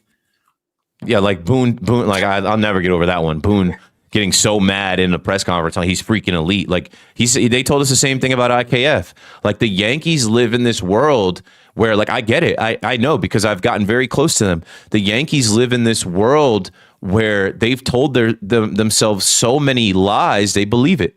They live in this world of like, no, we're good. No, you're not good. Like you're good, but you're not good enough, not for your own standards, right? You know how many people called me on WFAN and say George is rolling over in his grave, and I say let the man rest, but like George would be pissed off if a younger version of George time, we wouldn't be here. We wouldn't be here. Boone would have been fired. Cashman would have been fired. Heads would have rolled. Who knows? Things would have changed for sure because the standard of excellence, which is the New York Yankees in this market with all the resources and all the fans and all the money they generate, like the New York Yankees are supposed to be in the World Series way more than one time in 16 years, and they embarrassed us in that one time. It's time to stop losing in New York. Whether we saw what the Giants just did to land John Harbaugh, whether it's the Knicks the past couple of seasons, whether they're turning things around, and we need to see that same level of aggression, that wanting to improve from the Yankees as well. And, we got 10 more minutes here. I don't know if you have anything more to talk about the Yankees, but I want to talk about a little bit of basketball these last 10 minutes here. You have a situation now where the Knicks, they're almost hitting a dead wall here. They are, it's a situation where can they win with Cat and Brunson, right? Do they need to trade for Giannis? I think the Giannis trade is fairyland stuff still, but like, where are they at this point? And because right now it's not looking all that great. Yeah, this is the post NBA Cup hangover still. This is Karl Anthony Towns. You know how it goes with Karl Anthony Towns. They love him, then they hate him, then they love him, then they hate him, then they love him, then they hate him. And right now they're hating on his ass. Jalen Brunson goes down, and you're kind of searching. Josh Hart was out for a little bit. Like they have depth on this team, but they've had some injuries on this team. OG was out for a little bit. Deuce McBride was out. Shamet started off good, and he is out. The Tyler Kolek stuff has kind of calmed down a bit. Mikal Bridges is what he is. Like, they have the talent under Mike Brown to make a run this year, but I just don't see it. And I'm not a Knicks fan, but I'm not as much of a Knick hater as I used to be. But what I hate is the just crowning of them. Championship. They're winning it all. And it's like, you don't just win a championship. You have to build towards it. And this team at this state right now, like we're coming up on the trade deadline in less than a month. Are they going to make a move for somebody? Are they going to get some of these guys out of here? The expectation with Mike Brown, you fire Tom Thibodeau, Mike Brown's got to go win the championship. He's got to get to the finals at the very least. And it's just a high bar, and they're going to need everything to go right. They're going to need everybody to be healthy. And what everybody's talking about now is, okay, Brunson leaves the game. And I saw people talking about Brunson with the Kobe's, and we know like his story with Kobe giving him the shoes, and then he gets his own signature Kobe Statue of Liberty edition pair. But man, Brunson's always got an ankle. He's always got some lower leg injury and has to leave the game. And when he's down, Karl Anthony Towns is not like that. Like Karl Anthony Towns is not. He hasn't ever been the guy. He's always been the guy with another guy, even when it was him and Ant-Man, and then they added Gobert, and then it's like he comes over here because you need a big, and like there's some nights where he can drop 40 and he's the best shooting big man you've ever seen, and he can get to the rack, but then there's other nights like last night where it's like womp, womp, womp. So there's still a lot of questions. There's still some people that want Giannis here. I feel like James Dolan came in, and this is the last thing I'll say. I'll pass it back to you being the Knick fan. James Dolan came into WFAN, and he basically poured cold water on the Giannis thing. I think they like the guys that they have. I don't think that you can expect any massive trades. I don't think they're about to bring Dante DiVincenzo back. I think they like the core, the nucleus they have.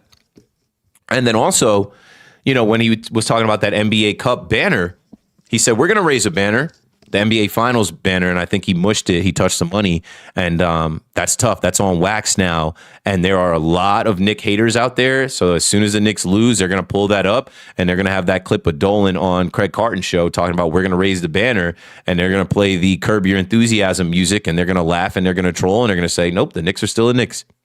Yeah, 100%. I mean, I think you nailed it though before talking about Karl Anthony Towns. Like, he is not the guy, and he's paid $50 million like he is the guy. In the second half yesterday, Keith, you didn't have Jalen Brunson, and Karl Anthony Towns shot 3 times, scored 0 points, and had 4 personal fouls. Like, what am I watching? And you talked about it as well. The Timberwolves needed to trade for Jimmy Butler to play with Cat. Yes. And then the Timberwolves needed to sign Gobert to be with Cat. And then they needed to draft Anthony Edwards. Number 1 pick. They need another number 1 pick. Like, Cat is obviously not the guy, but he's paid $50 million to be the guy, and he's not that. And if you're the Knicks, you're in a situation where he's locking up your cap space. He's locking things up, and I don't even know what his value is on the trade market. I don't know if you could get $50 million worth of good actual assets back for Karl Anthony Towns unless it's with a team that's not playing as well. Do the Bucks, even if that trade even happens, do the Bucks even want Karl Anthony Towns? Hell no. They're booing Giannis now. Hell no. They don't want Cat coming through. And that's what I'm saying. So, like, it's a situation where the idea was good. I will say this. For the Knicks, the idea was good to trade for Cat because you had Mikal Bridges to be that wing guy. You had Cat to be that stretch big to work in the pick and roll. But right now, Jalen Brunson and Cat don't work well in the pick and roll. Mikal Bridges isn't the perimeter guy that we thought he was going to be. He seems as soft as ever I've seen from Mikal Bridges. Like, we need more from this Knicks team. You spent all that money on OG Anunoby. I love OG Anunoby, but there's times where he seems completely checked out as well. And when you contrast the Mike Brown and Tom Thibodeau, I would always say that Mike Brown, yes, he is the guy that more of the players are going to like, but I don't know if he's the guy that more players are going to play harder for. We saw what Mikal Bridges did at the end of the Boston Celtics series. Me and you were at Yankee Stadium watching Game 2 together for Game 2, and we saw what Mikal Bridges did at the end of that game. Like, it is not going to be that way this year. I don't think they fight as hard for this guy, Mike Brown, even though I think they like him more. You understand what I'm trying to say there? Of course. And I just think in year one, with the bar being you got to win the finals, you got to get there, it's too much of a ask, and everything's got to go right. But we'll see how it plays out, because I always say this about the NBA. Guys get hurt, so the favorites don't end up being the favorites at the end, because it's a long road. It's a long way to go. But I think the Knicks right now, I don't know how many games they've lost in their last 10. They're kind of fading right now after the NBA Cup, where everybody's like, well, damn, look what they just did. They just brought a championship back to New York. I know it's a Fugazi half-season Emirates Cup championship, but you go win that, because you go through those motions of this is what we're supposed to do. Tonight they'll face the Warriors out there at the Chase Center, and they'll probably lose to the Warriors. I don't know if Brunson's going to play. Steph Curry's going to play, and I don't know. It's a rough spot. The Knicks are 4-6 in their last 10 games. Definitely hitting one of those mid-season kind of bumps here. A couple minutes left here in this live. Once again, thank you all for joining here. We got almost 800 people in here. Thank you all. If you're seeing me for the first time, follow me at the Playbook on Instagram, TikTok, at Gabe Zoda, here on X as well. Keith McPherson, all of his stuff. You're probably here because of him. So keep on following him. Show him the love that he deserves and he needs more of. But, hey, where do you want to finish off, man? Where do you want to finish off? I know you want to talk maybe some trades, MPJ, John Morant. Yeah, Are the Nets still in the league? It's never worth much with the Nets, but I am a Nets fan, and what I'll say is, I watched the game last night. I watched the game against the Grizzlies. I watched the game against the Magic. The Nets right now are perfecting the competitive tank. They compete the whole game, and if you're a fan rooting for them to win, which I am, I don't think you can actively root for a tank. There's no fun in rooting for the team to lose. You want to see them win games, because I honestly don't care where that ball bounces. We don't know. They ended up last year tanking, and they were 8th overall. They got Yegor Joman, and we're like, who the f is this kid? And he's actually been pretty good. But Michael Porter Jr. is averaging 25, 26 points a game. He is a valuable piece. And the last thing we saw was that the Nets weren't sure whether they wanted to trade him at this February 5th deadline, or if they wanted to see where the lottery ball bounces and trade him in the offseason. A lot of people were thinking the Warriors, who the Knicks will face tonight, would be interested in MPJ, and there was a report that came out today that the Warriors are not interested, but he's got a ton of value. He is a microwave scorer. He is instant offense. He can get his shot. He's 6'10". He can rise up over anybody. He's a hooper. He's like that. He was a Gatorade All-American Player of the Year and all that other stuff. He had some injuries, and he's hitting Ice Spice right now, so good for him. But with the Nets, it's just like, keep losing these games, keep getting good experience for guys like Danny Wolf and Drake Powell, Nolan Traore, and your other rookie, Yegor Joman, because you draft 5 rookies. And I remember saying, at least 3 out of 5 of these guys got to pan out. They're getting good experience behind Jordy Fernandez.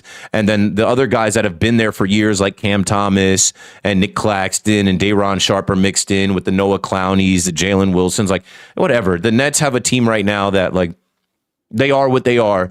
There's a lot of talent coming up in this draft. They're trying to trend towards being, in the top of the draft. And if I look at this right now, like, they're picking 5 right now, so who knows where they're going to end up. I think that if they keep losing games, if they do trade off MPJ, they'll be in a good spot. Yeah, I think maybe the Lakers. Don't get Ja Morant. No Ja Morant. Oh, you saw him beefing with Williams. You see the video of I don't know. Williams, I think his name is. Or Vince Williams. Was that staged? Don't play with Vince Williams. Nah, bro, that's real. That's real, bro. It was just like that. He does not mess with that team, bro. Yeah, they got to get him up out of there. But if I'm another team, I don't want him. I don't want that. You think I want that on my team? He bought a crib in Miami. I forget who it was like, he's going to be good with the Miami Heat. Like, whatever. We'll see. But Ja Morant to Brooklyn, no thanks. Yeah, I'm good, bro. And I even heard somebody say about the Knicks. I'm good, too. I'm good there, too. No, bro, this is a gat toting, pistol holding. You don't want those problems in New York. The gun laws is. No. But my favorite thing was he did that when he was toting the gun as a celebration. He goes up to like rehab. He has that show. He has that special. What was it like with Ryan Clark or Emmanuel Acho? One of those guys. He does this like sit down and talk with them, and then 2 days later he's throwing grenades. like he didn't learn nothing. I don't blame him, but like he didn't learn nothing for real. Whatever. He's the best. He is the best. He is a gangster in his own mind. Good player, though. Could be a good player. Could really help somebody. But no thanks for the Brooklyn Nets to give up anything to get him. So, any last thoughts, Keith? We're rolling, man. Appreciate everybody that checked out the stream. Click like, subscribe, all of that. Gabe and I will do this again. We'll try and do this on a more consistent basis. This stuff will get clipped and it'll go out. It is the new year. Just sending everybody positive vibes and energy. Chase your dreams. Go after what you want to go after and do what you got to do. And thank you for supporting us today. Once again, you got Keith's socials there. You know him. You're probably here because of him. But hey, if you liked how we vibed, if you want to see more of me, let Keith know. Follow me. You have my stuff down there. Follow at the Playbook on Instagram, on TikTok, at Gabe Zoda on X. If you want to follow my boys up at BTO Media, that always help me out as well. Their socials are up at the top. So hey, if you want to see me more, just let them know, and we'll do this again. But once again, thank you guys so much for hopping on. Always good talking about the sports world outside of New York, inside of New York, always stuff to talk about. And until next time, guys, I cannot wait to see you guys again. Later. We out.